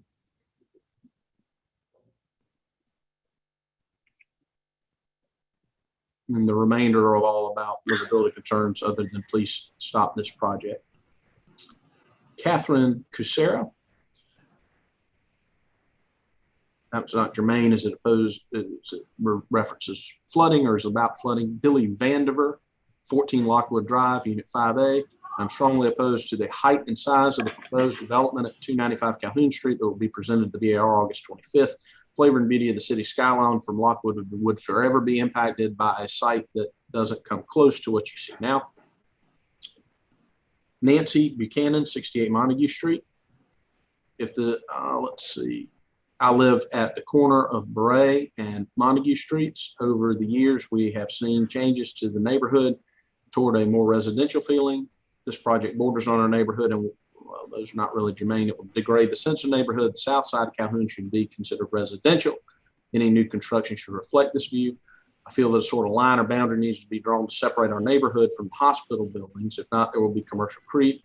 This building is much too large, too tall, and out of scale with the nearby newly constructed homes in the neighborhood. Approval of massive, unimaginative building would be a huge mistake. Rebecca Dupree. I'm writing to vehemently oppose the proposed construction of 295 Calhoun Street. I think the aesthetic and scale of the building are horrendous, especially for this part of the peninsula. Scanning for remainder germane comments. That's it for that one. Beverly Stoney Johnson. The proposed building development at 295 Calhoun Street has not been altered enough. The revised plan continues to be unacceptable in height, scale, mass, and architectural direction. I support the Preservation Society's comment. If this proposal is even heard by the BAR, given its close similarity to the previously denied version, urge BAR's denial or rejection of 295 Calhoun Street in this plan. Becky Dornish, please do not build the monstrosity proposed at 295 Calhoun Street. Rest of the comment is not germane. Billy Buchanan, 68 Montague Street. I'm opposed to the approval of the plan structure 295 Calhoun Street. The building proposed is massive and inappropriate for the ambience of surrounding structures. It will dwarf the street. It will stick out and up like a sore thumb. I live a few blocks from 295 Calhoun Street. This monstrosity would be in my neighborhood. Please approve this plan. David Richards, 158 Broad Street. I'm absolutely opposed to 295 Calhoun Street project as currently proposed. This 8-story building is way too large for a site and significantly out of scale and character with architecture of Charleston. Kate Dolan, Bennett Street. During the time that the existing eyesore was being demolished at 295 Calhoun, I thought maybe on my morning walks and perhaps the expansion of the parking lot to handle the growth of the medical district would be a welcome addition to the area. I will just add one more thought on the recent decisions about Halston Village before I share my thought on 295, the future eyesore. Let's see. Opposed. The following is my brief message I included when I sent this information to the concerned citizens. Most of the comment is about infrastructure.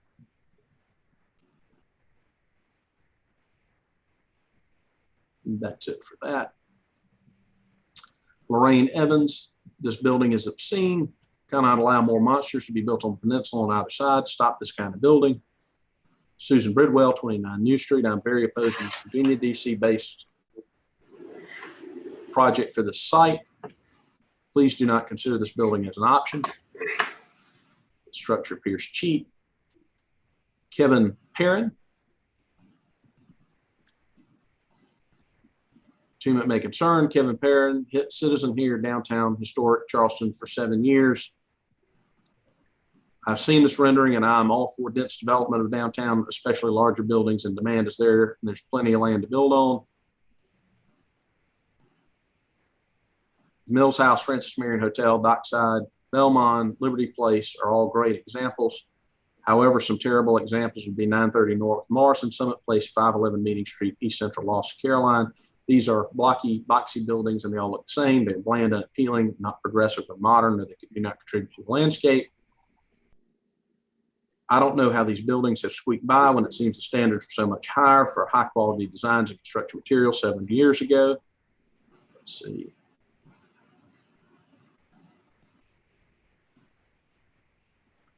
More the precedent has been set, these buildings going up, harder it will be to argue against them during the design process. Our standards must be higher. Simple quick fix could even be taken from the Bristol nearby. The design is fairly similar and close by location. Bright yellow stucco again gives other bright commercial and residential buildings throughout the historic district. Drab machine manufactured bricks all in one color or a drab brown or gray color look terrible now and they will not age well.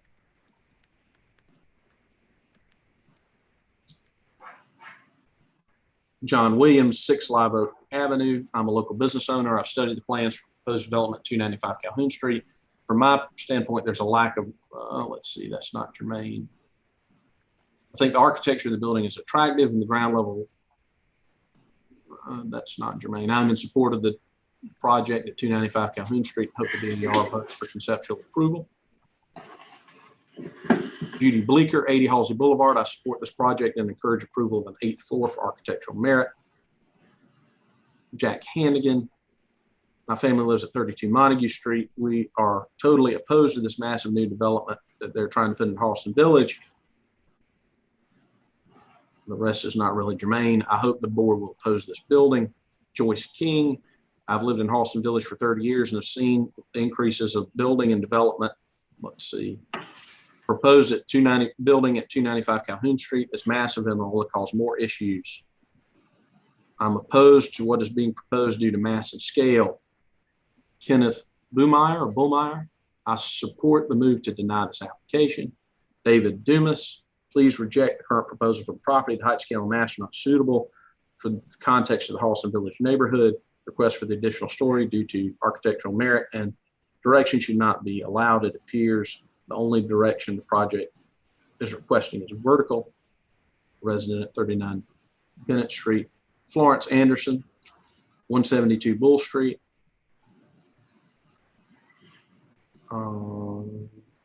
Let's see.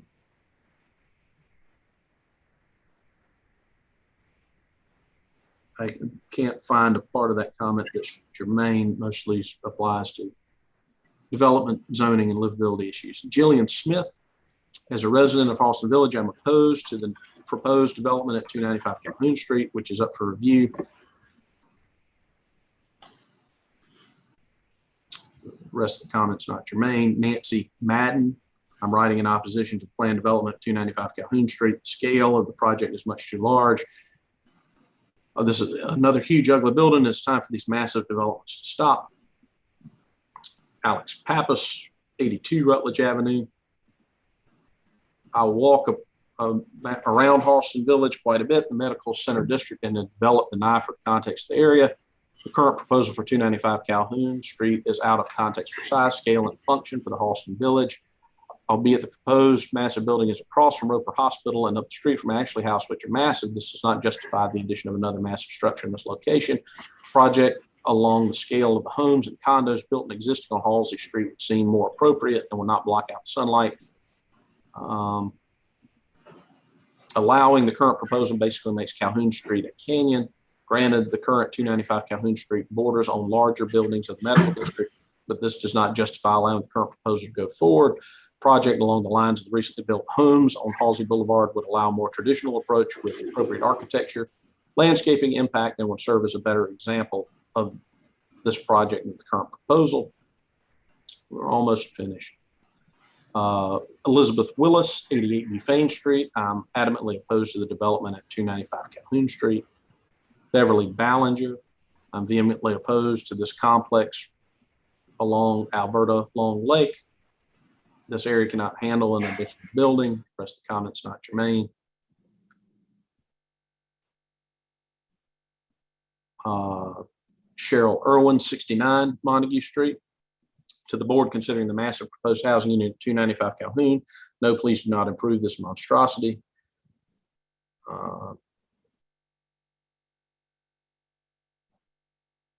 The historical integrity of Charleston is being corrupted.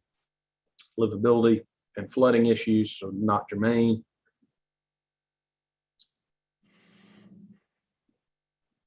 And the remainder is not germane. And that concludes the written comments that I have. Ms. Parrish, have I missed any to your knowledge?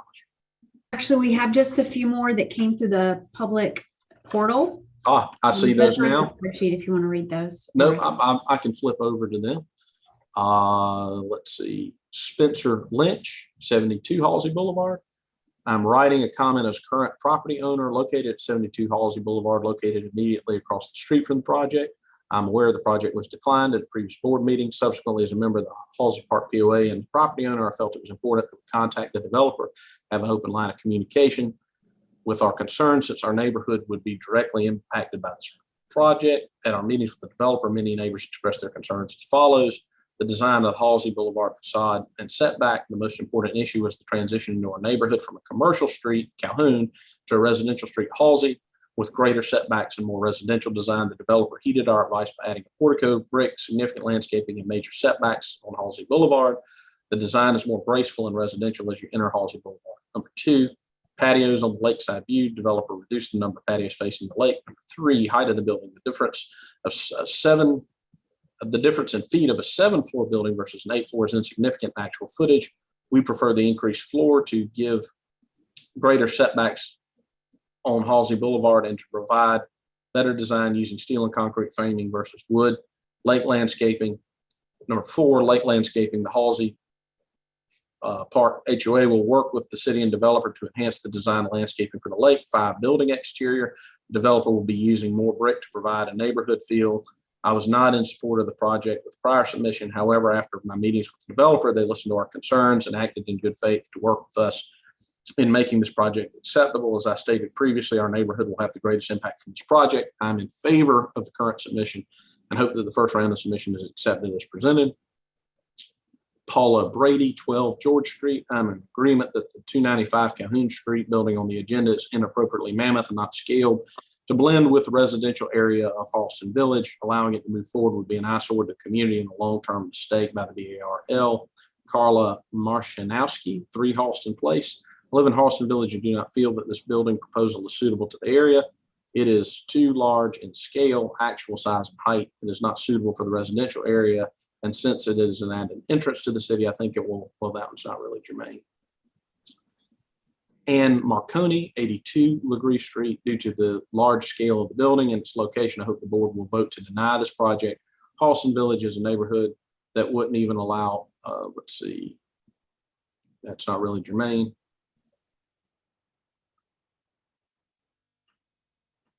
The rest of the comments not germane. Sarah Ewing, 75 Ashley Avenue, is a resident of Halston Village and someone until recently, let's see, I strongly oppose the proposed design for the redevelopment of 295 Calhoun Street. In addition, such a tall building at this location will create a wind tunnel effect that will make it even more treacherous. I urge BAR to reject this request.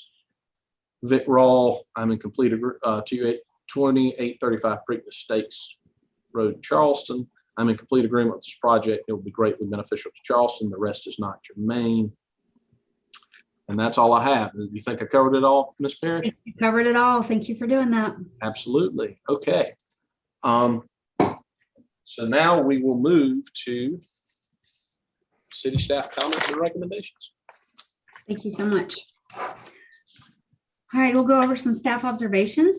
Number 1, this building, though on a transitional site, is in the medical district, and while it should act as a bridge between this district and Charleston Village, it appropriately should fundamentally relate to the larger buildings of the medical district. Applicant has been willing to work with staff and the closest neighbors in Charleston Village towards making recommended improvements.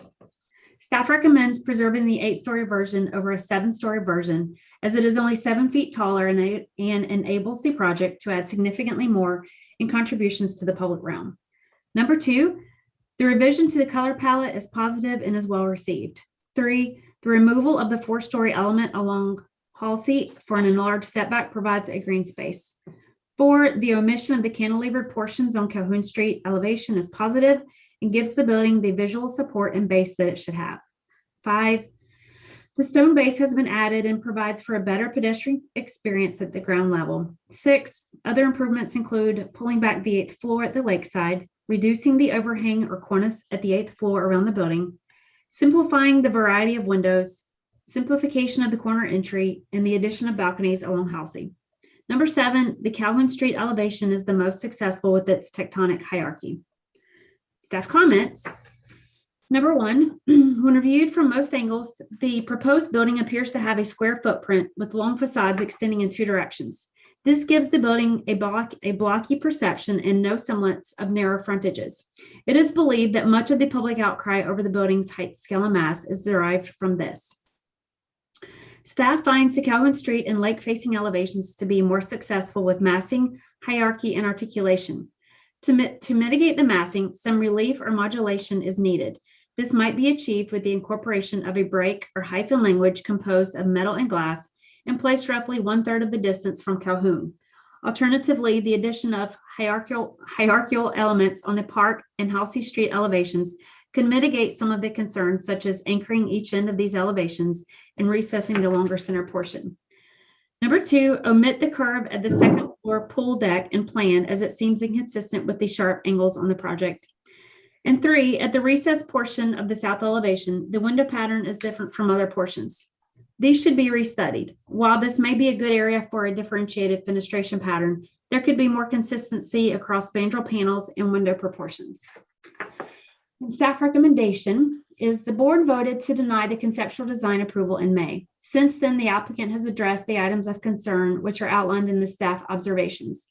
However, they have not fully addressed the concern of height, scale, mass. Because of this omission, we believe this project should be deferred until further articulation techniques are employed. We therefore recommend deferral of conceptual approval with board and staff comments.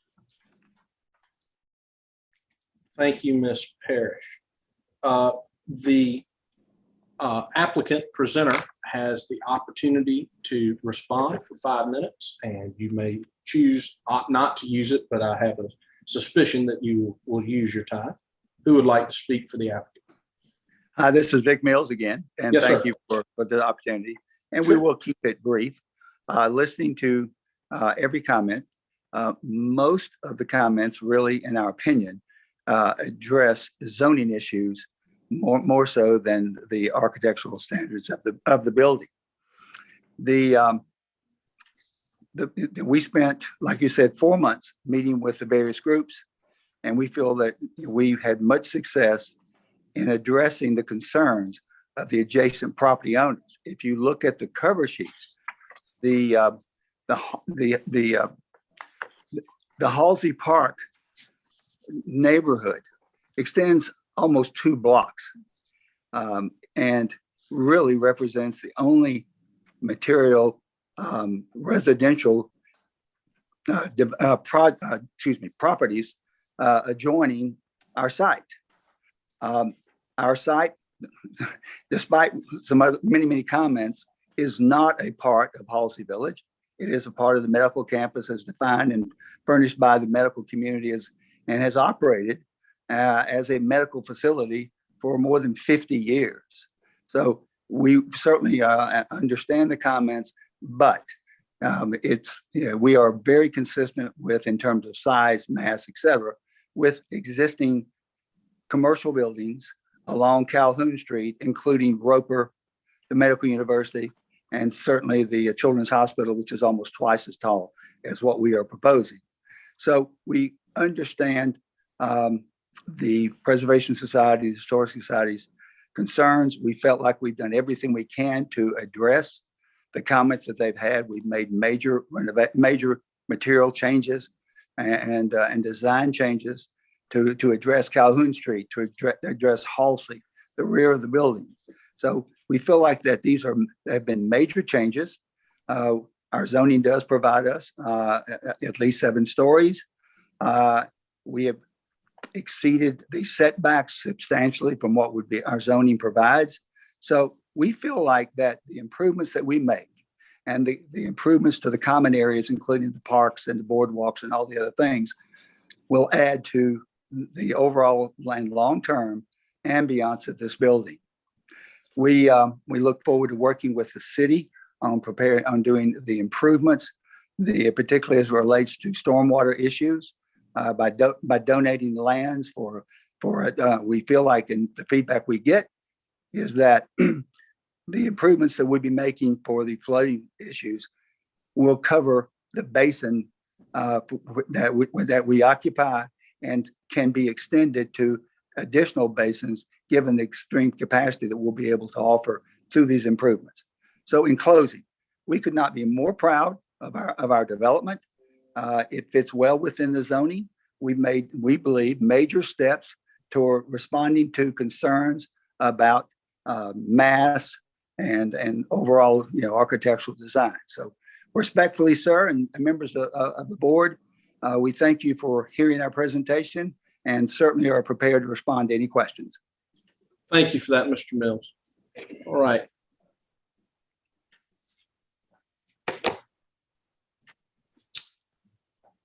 At this time, we will begin board discussion and prepare for potential motion and vote. What do my fellow board members have to say about agenda item number 5? Mr. Chairman. Yes, sir. Mr. Metters.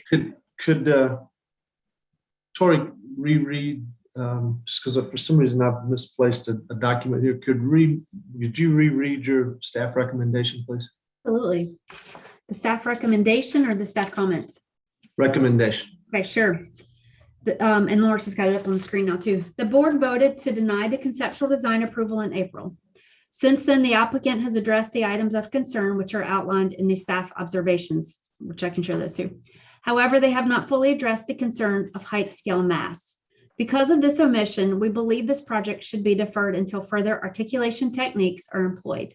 We therefore recommend deferral of conceptual approval with board and staff comments. Thank you. Is that satisfactory, Mr. Metters? Yes, sir. Do you want me to go ahead and start? Yes, if you're inclined.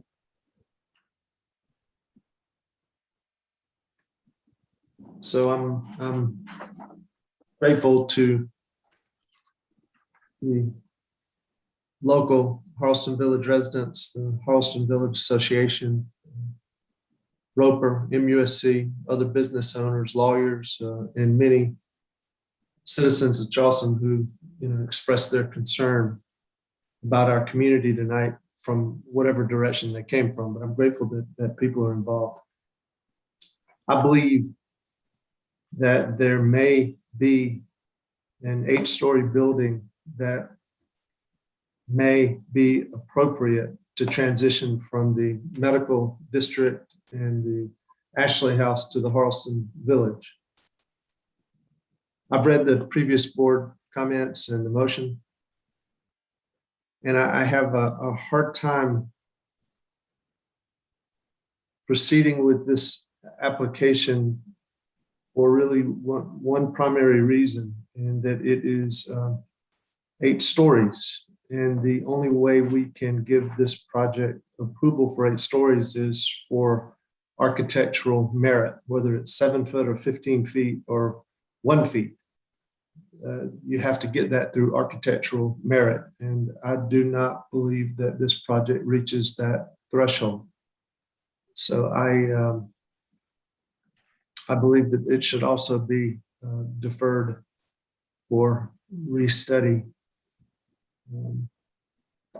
But again, I want to say that I do believe that this site could have a transition site that would be 8 stories. Thank you. Thank you, Mr. Metters. Other board comments? Well, I'll chime in. And I agree. I think a couple things. I wasn't here last time, but I did read through the comments and looked at the previous application. I think, a lot of the comments we heard from the public were just really against any building of large size here. And I totally understand that, but I don't think a larger building on this site is inappropriate. It's always been planned. The context around it is certainly taller. So I don't think that's the issue. And I don't know that I would personally be opposed to an extra story like Mr. Meadows said. But I do have major problems with this design. I think, and I appreciate a lot of what the 2 preservation groups said. I think, first off, this was denied last time. Denial is a big deal with it.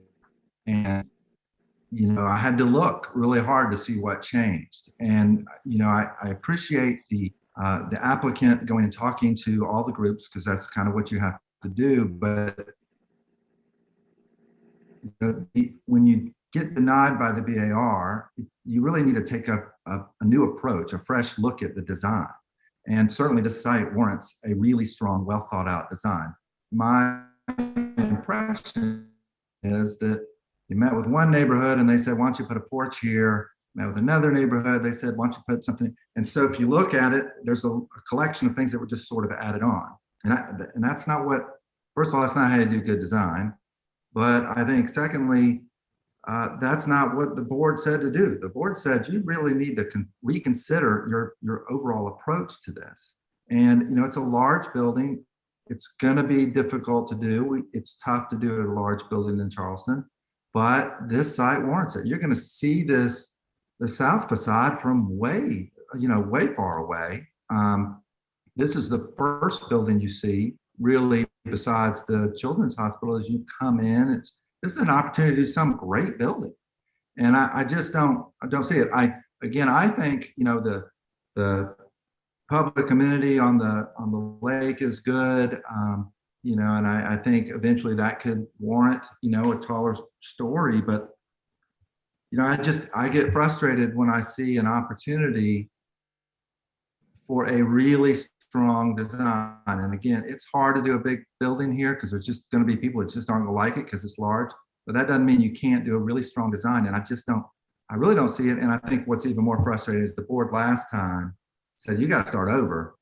And I don't think you really did. So I've got a lot of design comments, but I really don't think we ought to go into them too much. I think it really needs a fresher approach.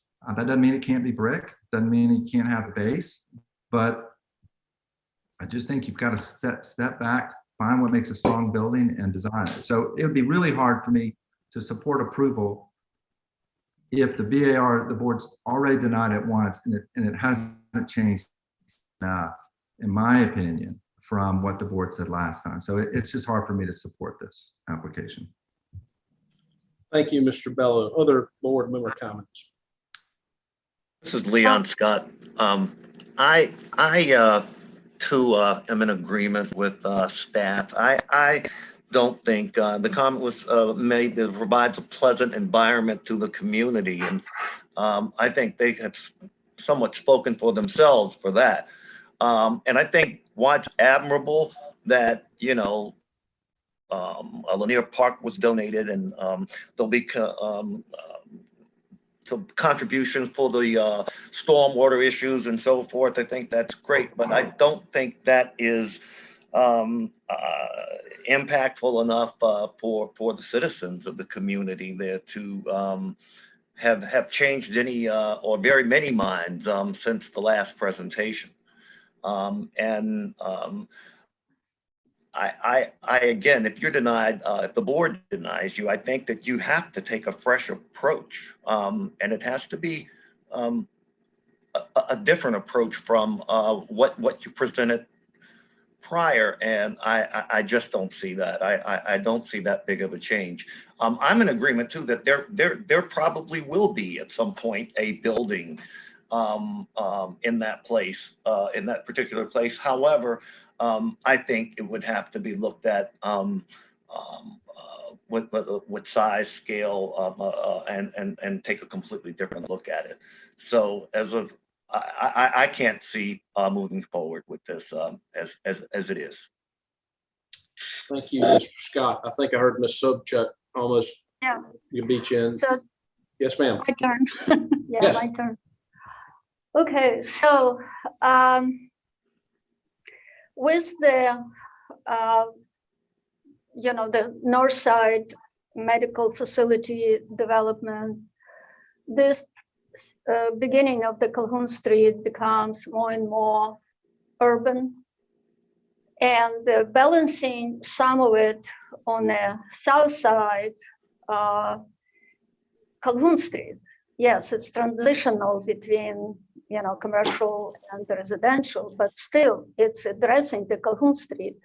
So I'm also thinking that the larger building, taller building is appropriate.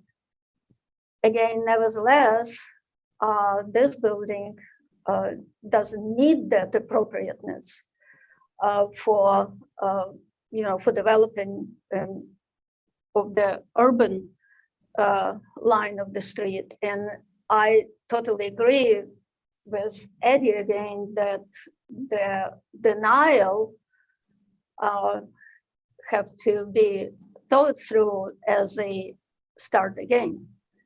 So I'm with the rest of the board members. I cannot support the conceptual approval of this particular design yet. And so I'll make some comments. I want to focus specifically on height, scale, and mass as a matter of conceptual approval and conceptual design.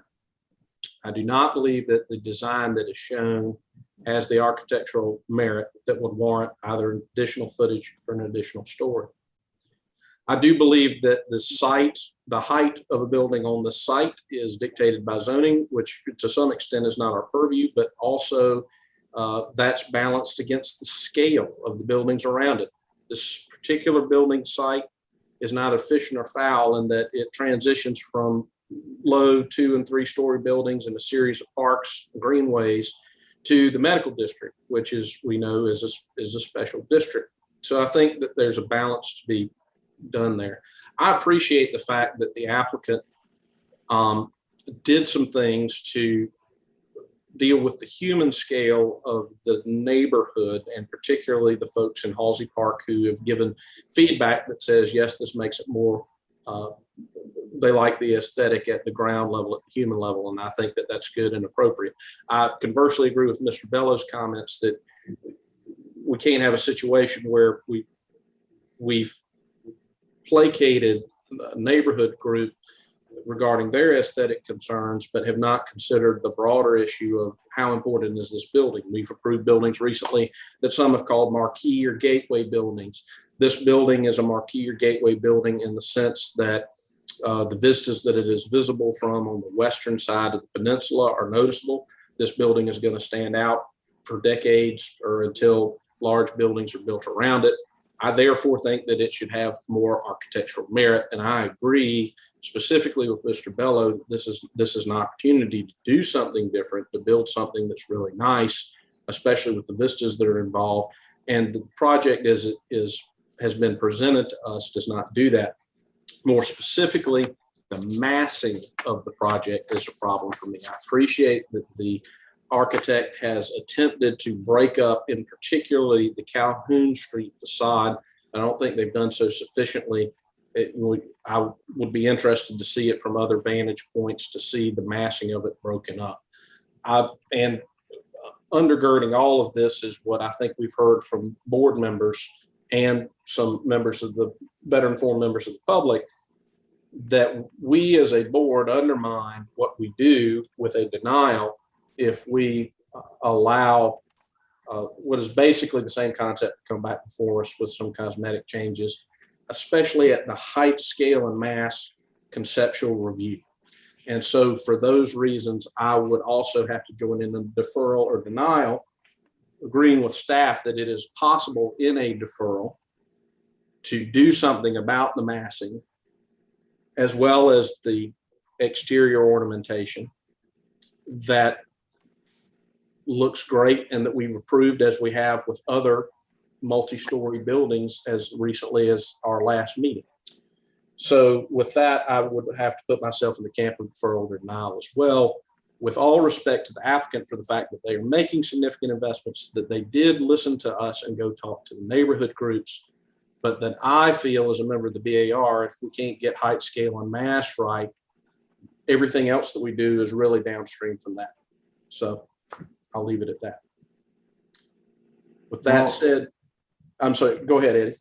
Well, I was going to say, I'll go ahead and make a motion, and I'll add a couple of things. I think one, I don't want to discredit the work that the applicants have done. I understand they've been working on this for a long time. I keep saying it's hard to do. You have to meet with all these people. So I'm not saying I don't appreciate that effort.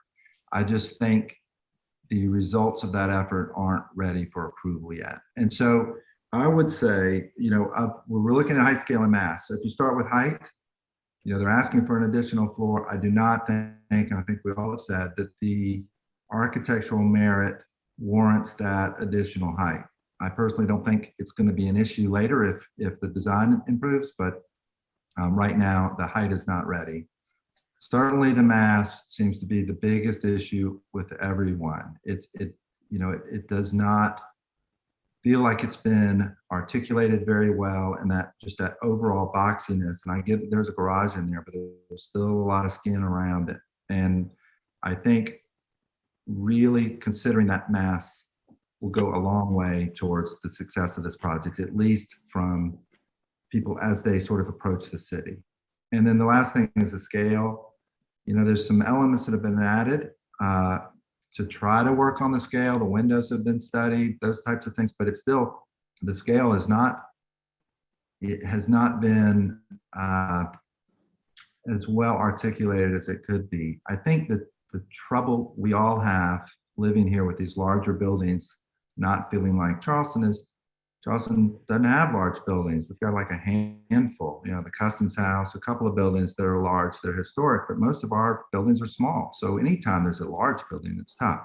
But there are elements you can do with a larger building that make them feel like Charleston, and that has to do with the scale. It's how it's articulated, how those porch columns might work. It's how the window surrounds. And I know that's hard to get in conceptual, but right now, I don't even see the potential for it to work. So I think, in my mind, and no one likes denial, but I think it helps actually the applicant to sometimes to know it's denied, not deferred for a couple of things you got to look at, but to really restudy it. So that was a long way of getting to my motion. So I would recommend move for denial with reconsideration of the height, scale, and mass. Mr. Bello, your motion, as I understand it, is a motion for denial with applicant's reconsideration of height, scale, and mass. Did I correctly state your motion? Yes. Should we add architectural direction? I would ask Mr. Bello if he would accept that friendly amendment. I will agree with that, yes. So this is a motion for denial with applicant's reconsideration of height, scale, and mass, as well as architectural merit. Mr. Bello, is that motion correctly stated? Yes. And Ms. Subchuck, have I correctly stated your amendment or what you intended with your amendment? Yes. Okay. And is there a second to that motion? I would second that. Okay. I will proceed to, we have a motion and second. I'll therefore proceed to call the roll. Mr. Scott, how do you vote on this agenda item? Yay, in favor. Mr. Bello. In favor. Mr. Metters. Yay, in favor. Ms. Sobchak. Yay, in favor. And myself, yay, in favor. Unanimous for a denial at the current time. Thank you. Ms. Parrish, agenda item number 6. We need to switch around. Thank you, Mr. Bello, and we're going to bring Mr. White back. There you go.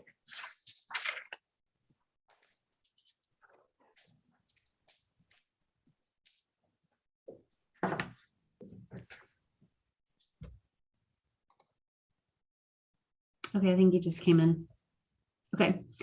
All right, we'll move on to agenda item number 6, which is going to be 584 Meeting Street. The request is for conceptual approval for new construction of a mixed-use apartment building. This is on the east side in Height District 5 and within the Historic Corridor District.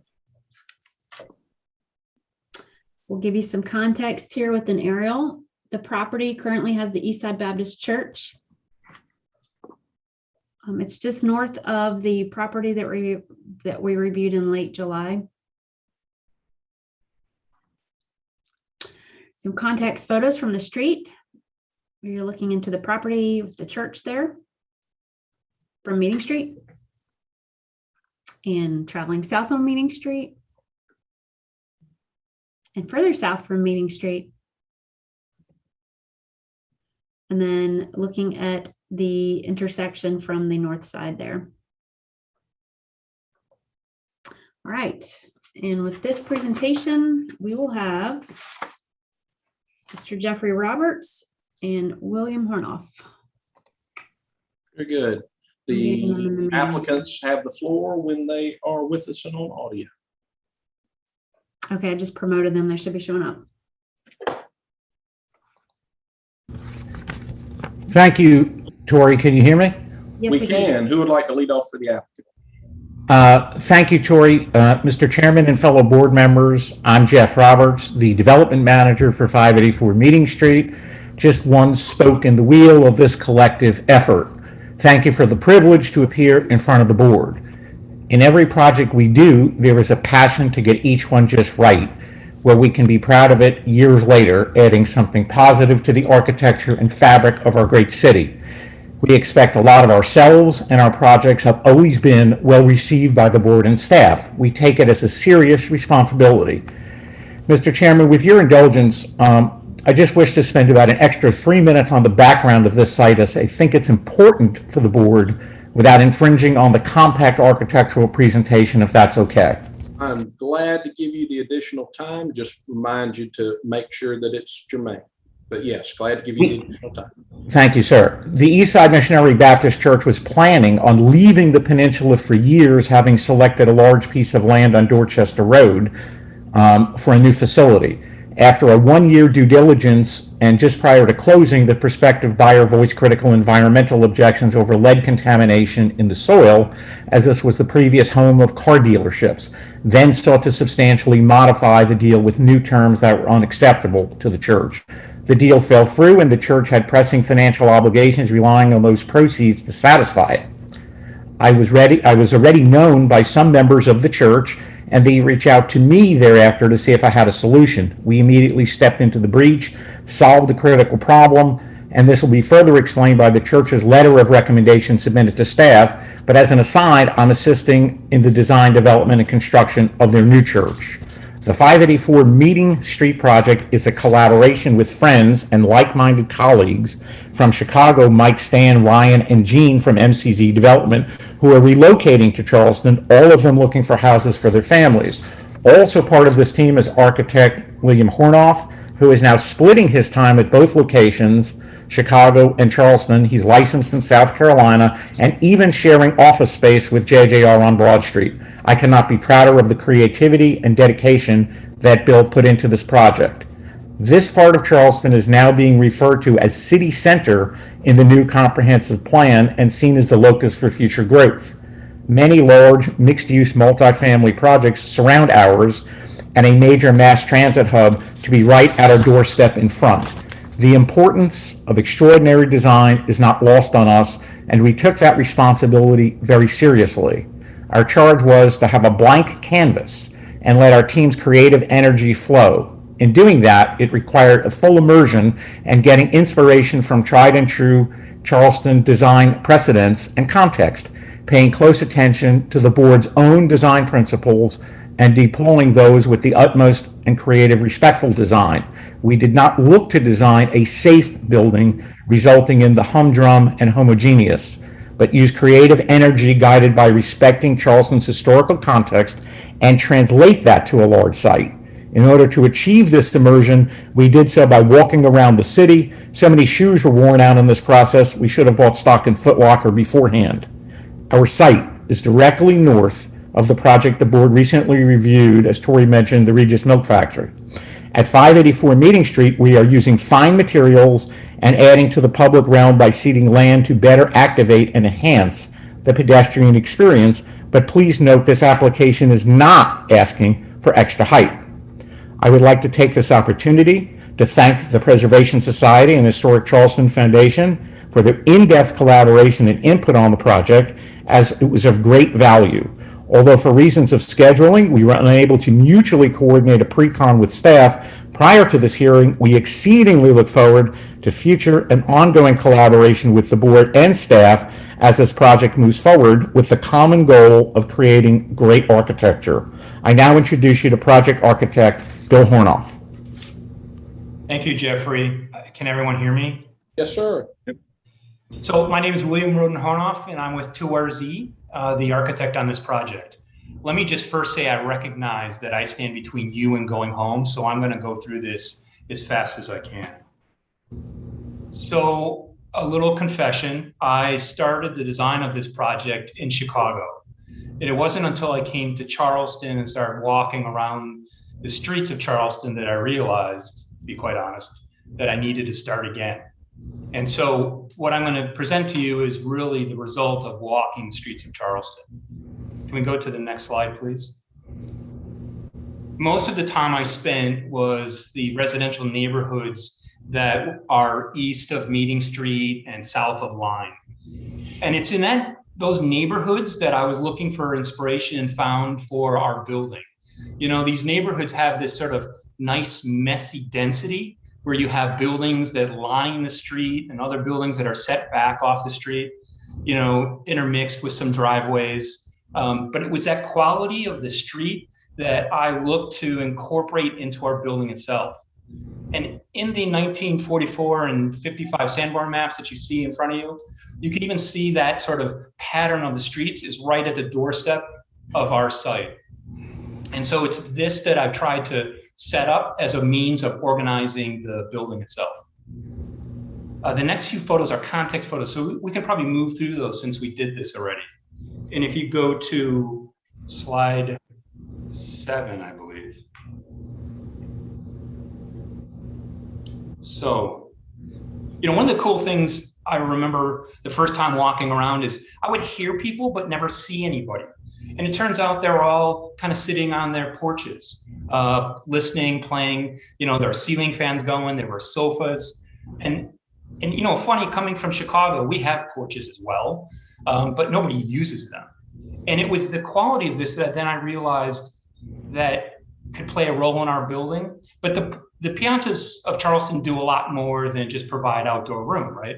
There are shading devices, there are entries, but even more importantly, especially on those streets that I spend time on, they're relief to the street itself.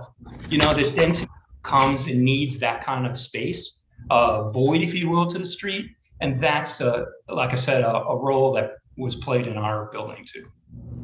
Next slide, please. So for the building itself, it's a 5-story building. The first floor contains retail and amenity spaces, and it contains and encloses 2 levels of parking.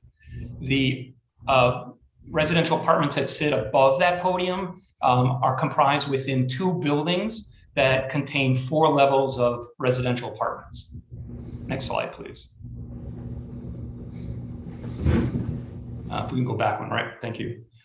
So in the context plan, thank you, you can see these gray buildings that run east-west. So it's those buildings that contain the apartments that sit aside this pedestrian street, in this case, up at that 2nd level, and that's that white band you see. Those are bookended by 1- and 2-story amenity spaces for the residents themselves. Next slide, please.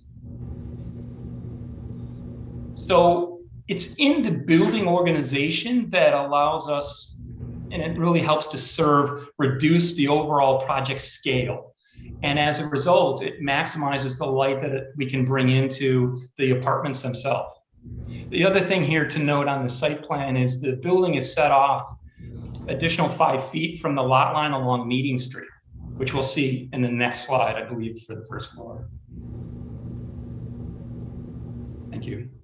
So you can see along Meeting Street, the building setback, making that sidewalk wider, obviously. You can also see the space between the retail and amenity space is the residential entry, and that's pushed back even further to provide for more landscaping. Both Meeting Street and Stewart Street are tree-lined streets with active storefronts, both the retail and the amenity spaces. And you can see how that's enclosing the garage. The garage and the loading is all accessed off of Nassau Street, which is on the right there. Next slide. And then the second slide is really the 2nd level of the parking. Again, you can kind of see how the retail encloses that. Next slide, please.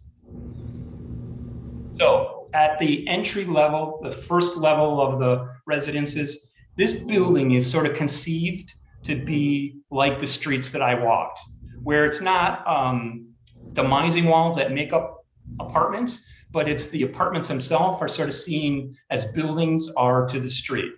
And so it's the building that's this unitization where these apartments sort of move in and out. Some of these apartments come to the property line, others set back, creating a space for an open air porch. And in the next plans, you'll see plans 2, 3, 4, and 5. The units the floors are all a little different. The apartments kind of move in and out on those floors, you know, adding to the variety of the overall building. And the next slide. We can move through those plans. And then you'll see a roof plan. And the only thing that's up on the roof is a mechanical equipment and access to that. So as I said, it's a 5-story building. There is one other note I want to make is the 4 pavilions in the corner sort of bookmark or and the development. Thank you. Next slide. So the Meeting Street elevation shows how the building's been broken down into 3 wings, a residential wing on the north, a residential wing on the south, and then has the amenity space in between, both open and closed, because behind that is that pedestrian street I was talking about. But the other aspect of this is that there's the podium that you can see, but there's this middle portion that's recessed. It's kind of a belt that carries all the way around the building. And above that belt float the pavilions, and the intention is that they look like they're floating. So they have a mass to them, but the intention is to make them look light. Next slide, please. So on Stewart Street, which runs the length of Stewart, you can see the rhythm of these sort of closed and open spaces. The open spaces are these porches for the residents to use. The closed spaces are those apartments that would come out to the property line. You know, the intention is to kind of show the unitization of the building, you know, accumulation of apartments. But there's another aspect of this, and that is, you know, I think those porches won't be, you know, really realized until I assume that at some point soon there will be a development across the way from us, probably a 5-story building. And it will be then that those porches, those voids, or that relief on Stewart will become an important element. And then the next slide is the Nassau elevation. You know, the building kind of mirrors one another on their sides. So the Nassau elevation mirrors that of the Meeting Street elevation. But it's on this side that you can see the entry into the parking garage and the loading space where you can sort of see they're sort of pushed into the building to kind of hide them. And then the next elevation you'll see is the north elevation, Hugie Street elevation. Like Stewart, it has a sort of similar framework. In this case, it's all open, right? Those porcelain pavilions that you see are actually open terraces. But we also recognize that this site, in front of it, that is, will probably see a development as well. Yet we try and are creating the same material, making this a 4-sided building, not just a building with a couple fronts. Next slide. And then the terrace elevations in the middle of the building will be a very similar pattern to those that are of Stewart and the Hugie site. Next slide. And in this building section, you can sort of see how those apartments sit atop the podium. But more importantly, you can see how the podium is divided into 2 levels of parking, but how it's enclosed by the retail. In this case, it's Stewart Street that's there on the right. Next slide, please. And then in these diagrams, you can sort of see how the open and closed spaces are organized. You know, in this case, this is along Stewart. And then sort of as that diagram portrays, you know, imagining these apartments plugged into that structure. Also, too, you can see here how the windows are set back as far as we can to make these pavilions look a little bit more volumetric. Next slide, please.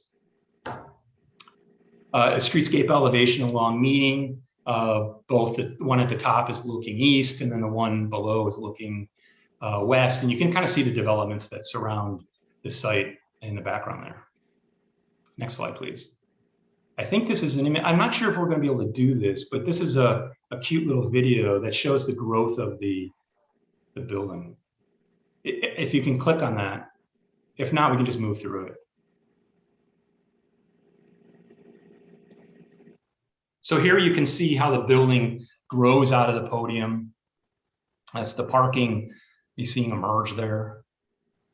The pedestrian street, and then the apartments that front both the street, and then obviously Stewart Street and the Hugie Street as well.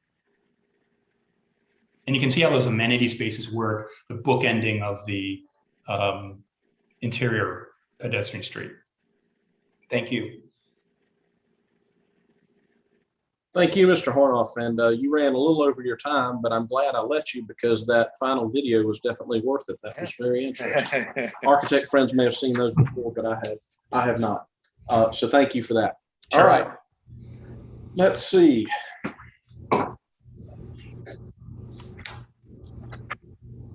What do we have, Ms. Parrish, in the way of public comment on this agenda item? We have two public public speakers.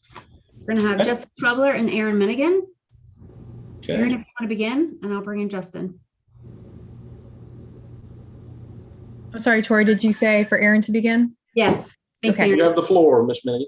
Thank you. Aaron Minigan with the Preservation Society of Charleston. The Preservation Society appreciates the applicant meeting with us and the thoughtful approach that has gone into developing this program and design.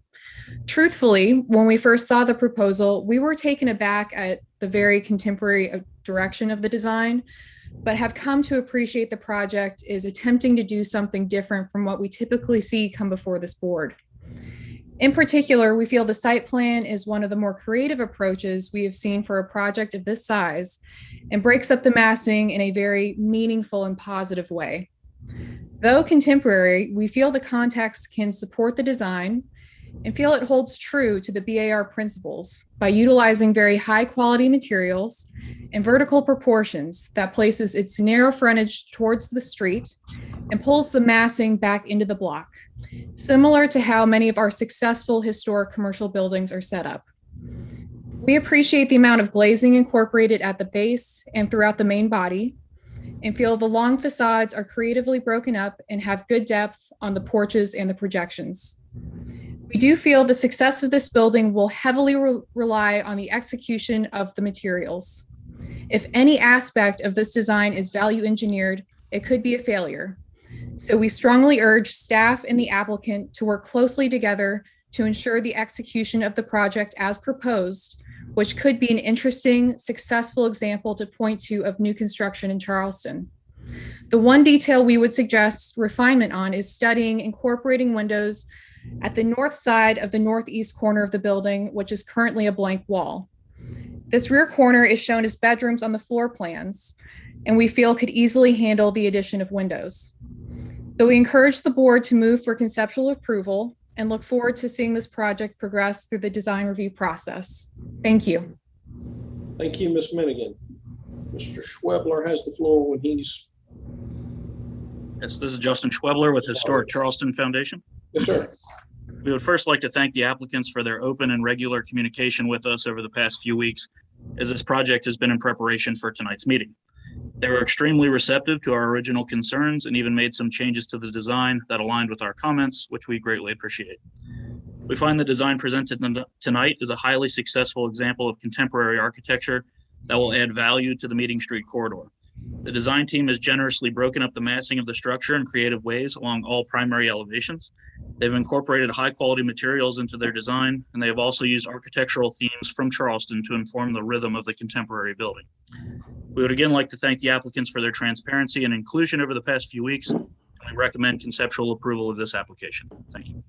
Thank you, Mr. Schwebler. Do we have further written comment on this agenda item, Ms. Parrish? We do not. Okay. I think we have a letter of recommendation that's been submitted, Tori, two letters, one from Councilman Mitchell and one from the church itself.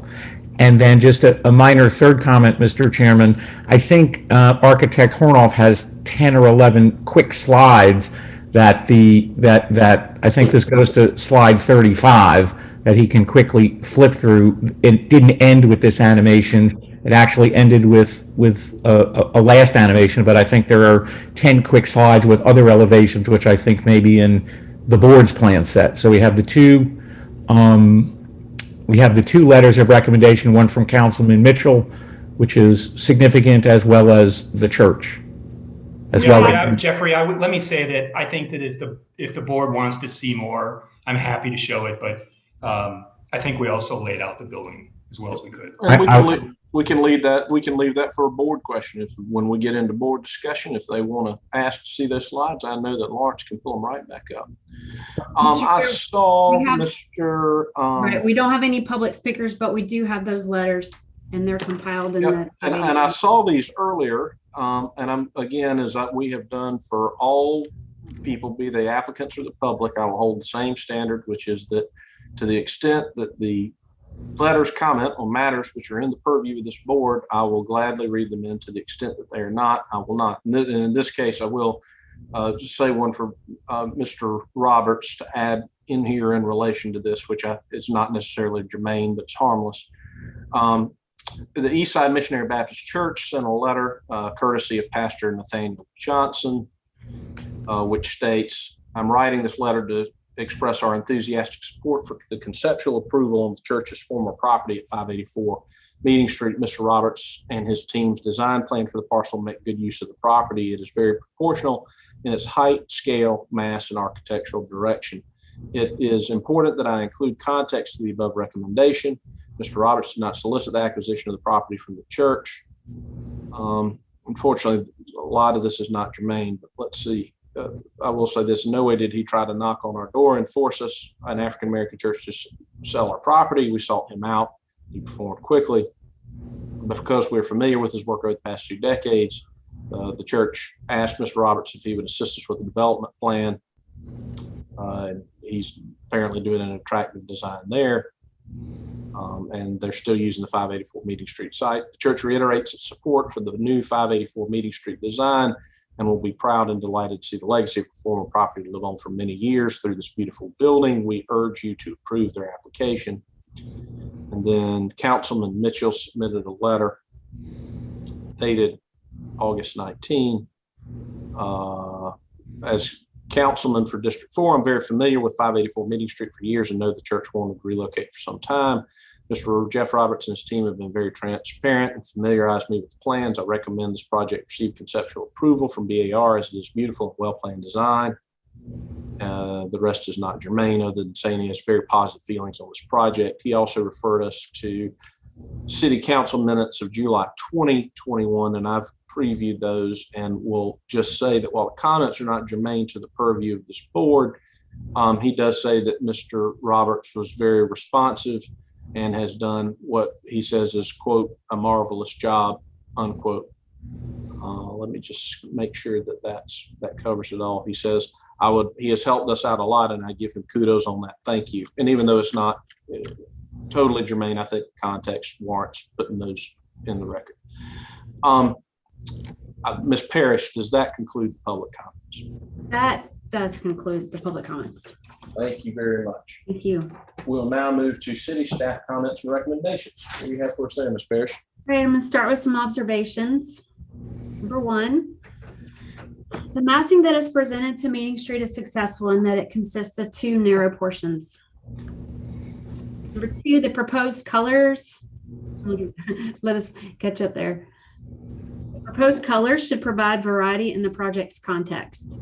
And number 3, the corner glazing provides an interesting appearance that is appropriate for a contemporary style building.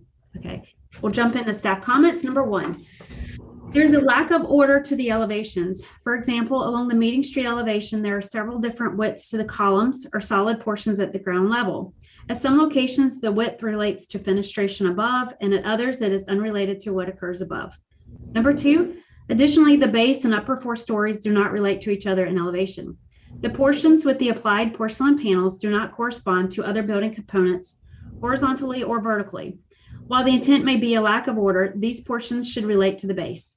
The 2017 Board of Architectural Review principles speak to a unified design and building harmony. Number 3, the ground floor composition contains an overabundance of glazing across a generally unbroken and minimally articulated facade. While the transparency along the street wall is commendable, staff is concerned that some windows are likely to be covered at the interior. Number 4, the ground floor composition does not adequately give a base to the building. The overabundance of glazing does not provide a visual base, which would be more evident through additional opaque surfaces. Number 5, altering the ground level base for better correlation with the higher elevation portions could include the addition of more solid surface, which would help give the building the base that it needs. Number 6, the building composition should include a base, middle, and top. While the proportions of each of these on the proposal are different than on a traditional building, the middle portion, which is more evident on Meeting Street, disappears on the north and south facades. Number 7, at Stewart Street, consider how the building might be broken into 2 masses or articulated differently. Even the ground floor is a 300-foot long flush facade. Number 8, the application of porcelain panels to create upper bays may need more dimension. This is achieved as the material turns and forms the side walls of the upper balconies. The framework of the upper balconies might be held back more to allow for these to be articulated as solids with depth. When these masses engage the ground floor brick, they are or are almost in the same plane. Consider how these will be articulated at all levels. Number 9, the 2017 BAR principles state, street life on the sidewalk should be supported. While the ground level spaces are designated as retail, there is an awning at only 1 bay along Meeting Street for pedestrians. This principle is intended to be applied along the exterior of the project and not to the interior pedestrian street as indicated in the submission. Number 10, the 2017 BAR principles also state, a Charleston tradition is the adaptation of buildings to its climate, which has established the city's aesthetic identity and enhanced the sustainability of its building stock. The exposed ground level, western and southern glazing gives staff concern about heat gain and again, future efforts to mitigate this from the interior. Number 11, the proposed storefront system appears suburban. While the intent may be to have these openings appear as voids with light and delicate framing, the mullions and framing could relate to the fenestration at floors 2 through 5, bringing harmony to the overall facade. Number 12, the 2017 BAR principles state, the use of a detail provides points of visual interest to pedestrians and enhances the articulation of the human scale of a building. The ground level brick pattern gives an interesting texture. It is applied fully with the exception of one small section along Meeting Street and at the column centers along Stewart Street. Confirm why these are treated differently while the rest of the ground floor design is the same on both streets. Confirm whether the protruding brick can be climbed. Number 13, the Nassau Street elevation is loaded with utilitarian uses, loading zone, garage entrance, parking, fire protection systems, and these uses are manifested as vehicle doors and louvers with a garish lime green accent. According to the elevation on page 20, any columns or pilasters at the base are recessed rather than placed in a way to visually support the mass above. This elevation should be further refined. Number 14, the Hugie Street elevation includes a solid vertical mass used as a break between higher quality and lower quality materials, as well as the highly visible north faces at the northeast and northwest corners. These masses would benefit from fenestration or visual interest. At the northeast corner, consider the likely preservation of the house directly fronting Hugie. Number 15, the vertical bars on the balconies seem superfluous unless designed to be a shading element. Number 16, while it is commendable that the design team identified single houses as the dominant pattern in the neighborhood, this fabric is too far away to be considered in the design, nor is it adequately reflected in the design. Look for additional design cues from the local context. And staff recommendation is deferral for general architectural direction. Thank you, Ms. Parrish. The applicant now has a 5-minute rebuttal period if they or response period if they choose to exercise it. Would Mr. Roberts and Mr. Hornoff split time together speak? Just a brief second. In one of the slides, and I'm going to leave all this to architect Hornoff, but I think in one of the slides that weren't shown, and that's up to Bill to go over in the board, there's principles of architectural direction, which I think were architectural principles, I should say, which are in one of those slides. But again, I'm going to leave the discussion, and I appreciate Ms. Parrish's comments, and I certainly appreciate our extensive involvement with the preservation authorities, and we look really for working hand in glove with staff and the board as this building evolves into beautiful architecture, which we have a long history of doing, and certainly ethos to pull it off, and we have the ability to pull something off. So from that, I just toss it over to Bill to respond to any of staff's comments before the board may have any comments. Well, I don't want to take up too much time, and I don't want to go through all 16. I can say that there are some good points as part of the staff comments that I think are certainly something that we can take into consideration. I think some of the others we may have addressed, and because we didn't get to sit down with staff, we weren't able to kind of convey that.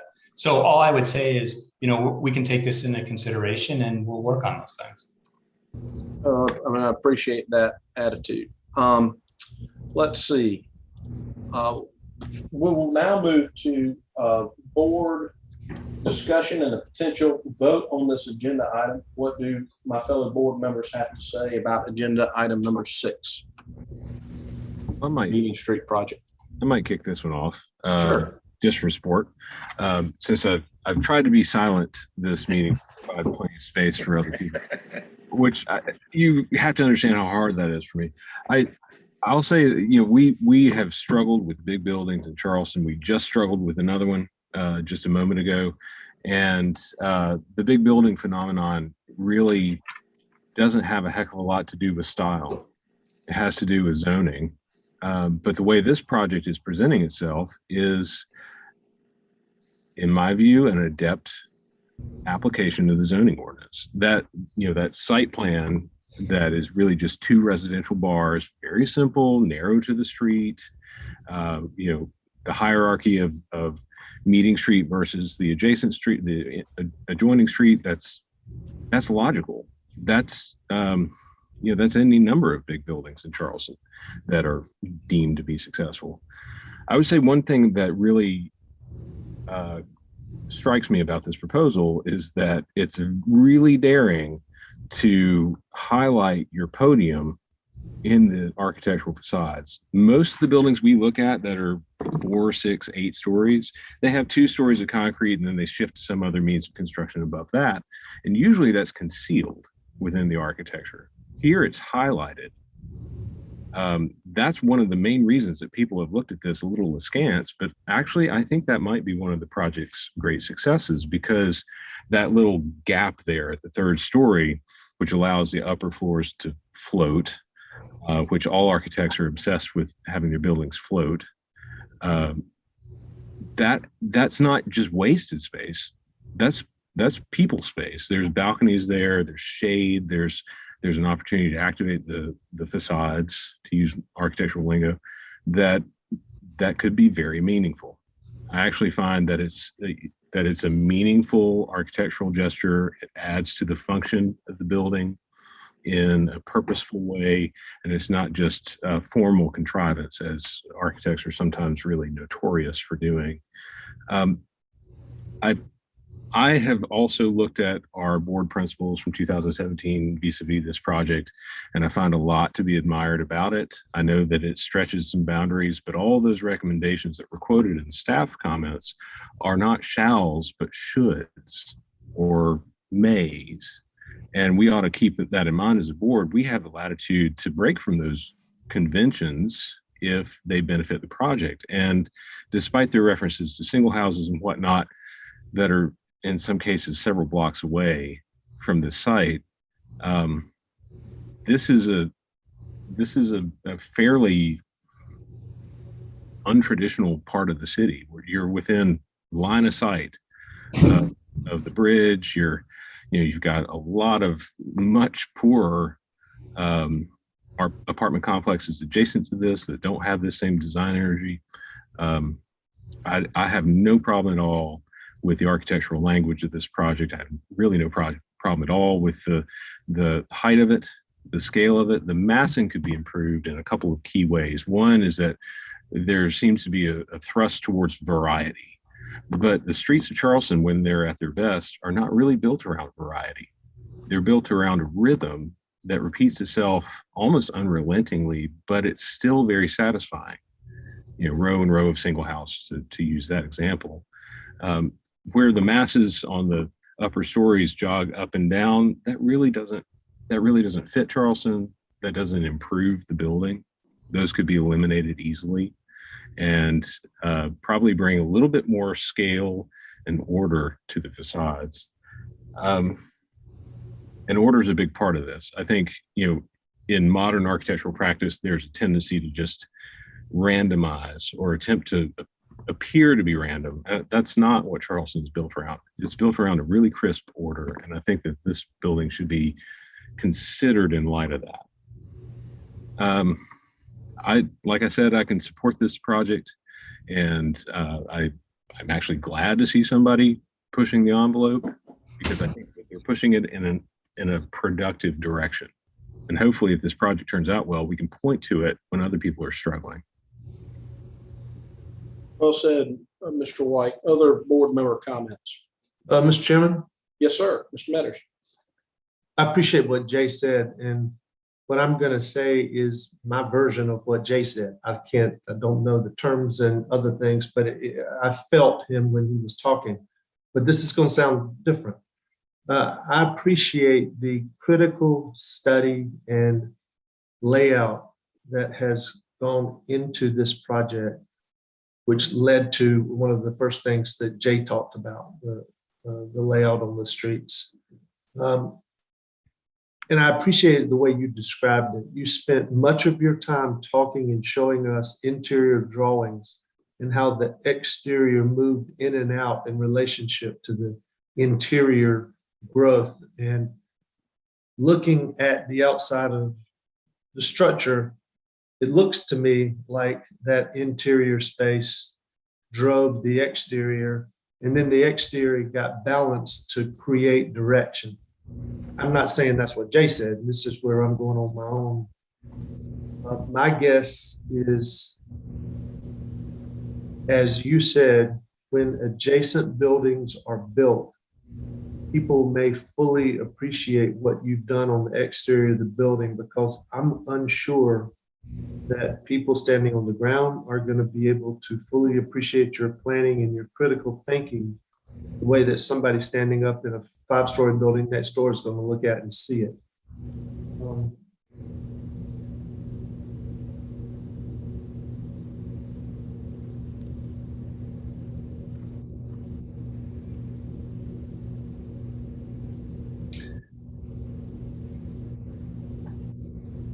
I also very much appreciate a team commitment to this project.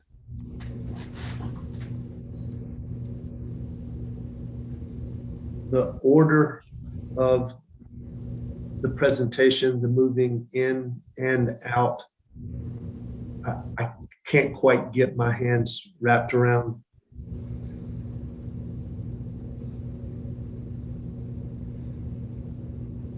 I'm not confident that it fits into the surrounding environment, but the surrounding environment is all over the place.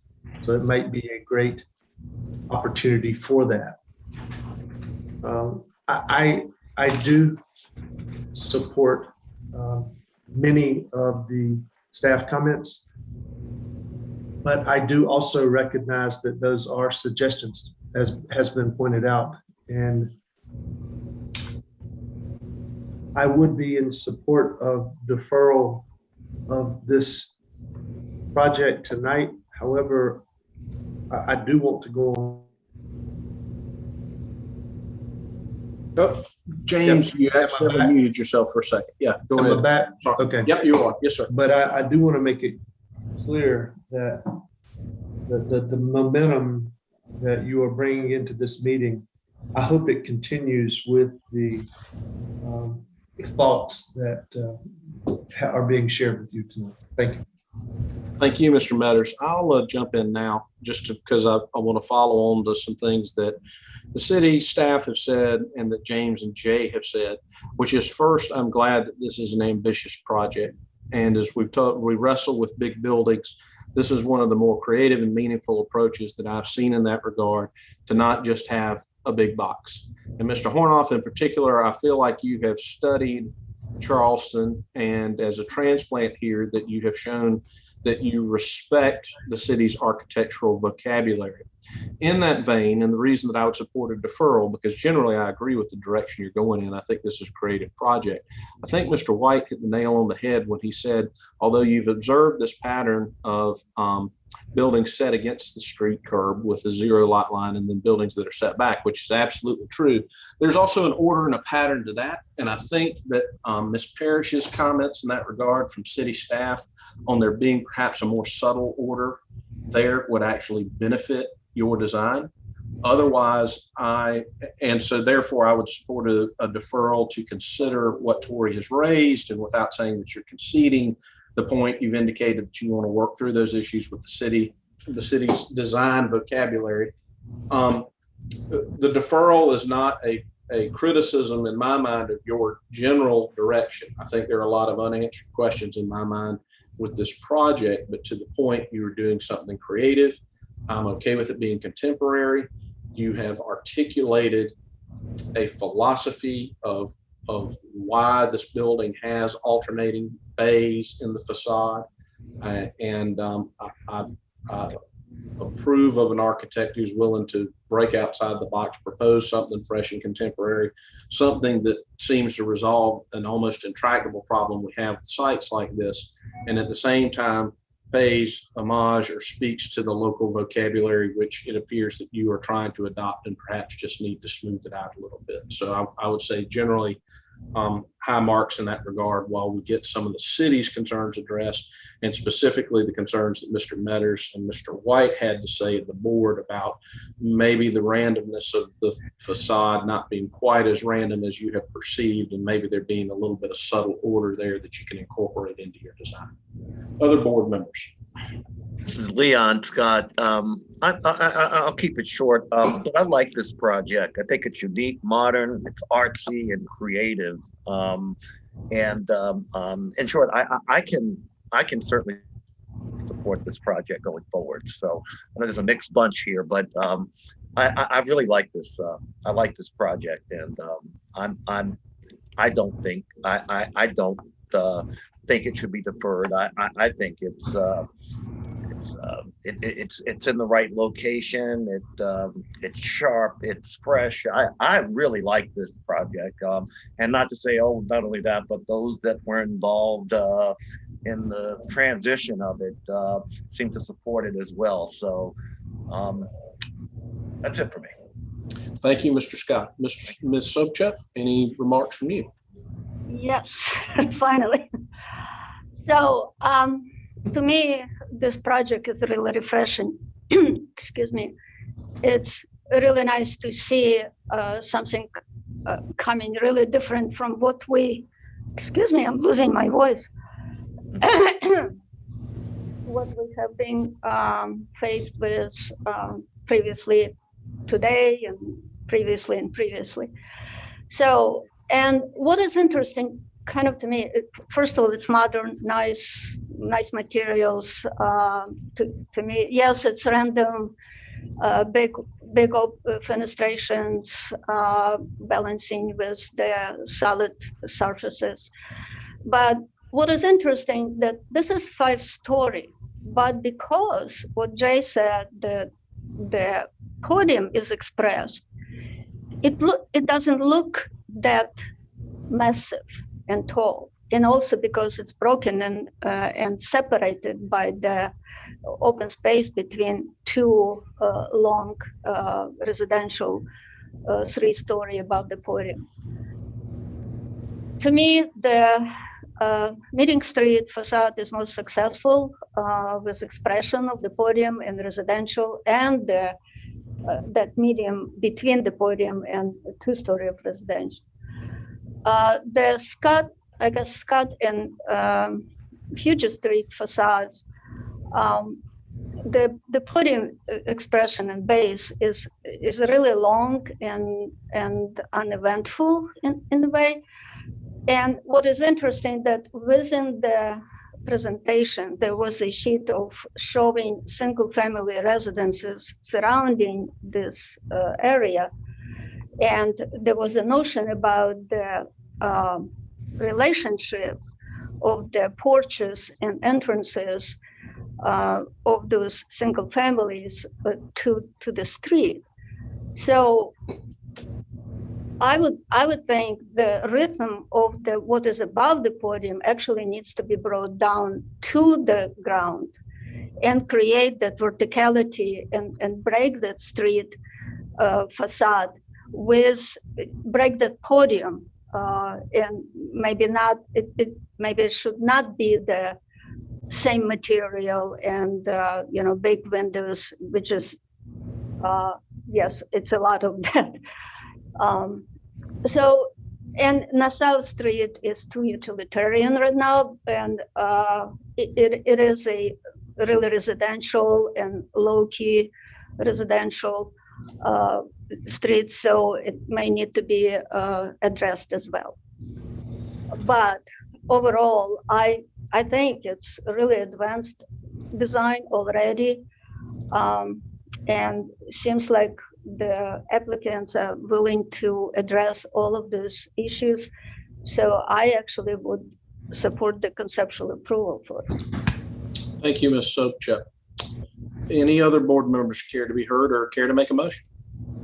Oh, I agree with what Luda had to say about the sort of the rhythm, improving the rhythm of the Nassau Street and Stewart Street streetscapes, because the podium's expressed very simply. It's got this sort of textured brick, but when you run it for 300 feet, you might risk making that a really monotonous block. So that's a really good point on her part, but she always has good points, so whatever. I'll introduce a motion. Okay, Mr. White. I'll introduce a motion for conceptual approval with board comments regarding the scale and order of the facades and improvements to the rhythm at the Stewart and Nassau Street streetscapes. And Huge Street. Oh, in UG, yes. Yeah, sorry. All the streetscapes, actually.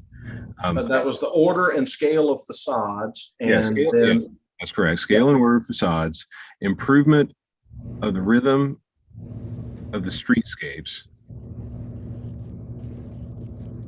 And then I'm going to include only a few staff comments because I think my motion differs with staff quite a bit. I'll include staff comments 1, 5, and 16.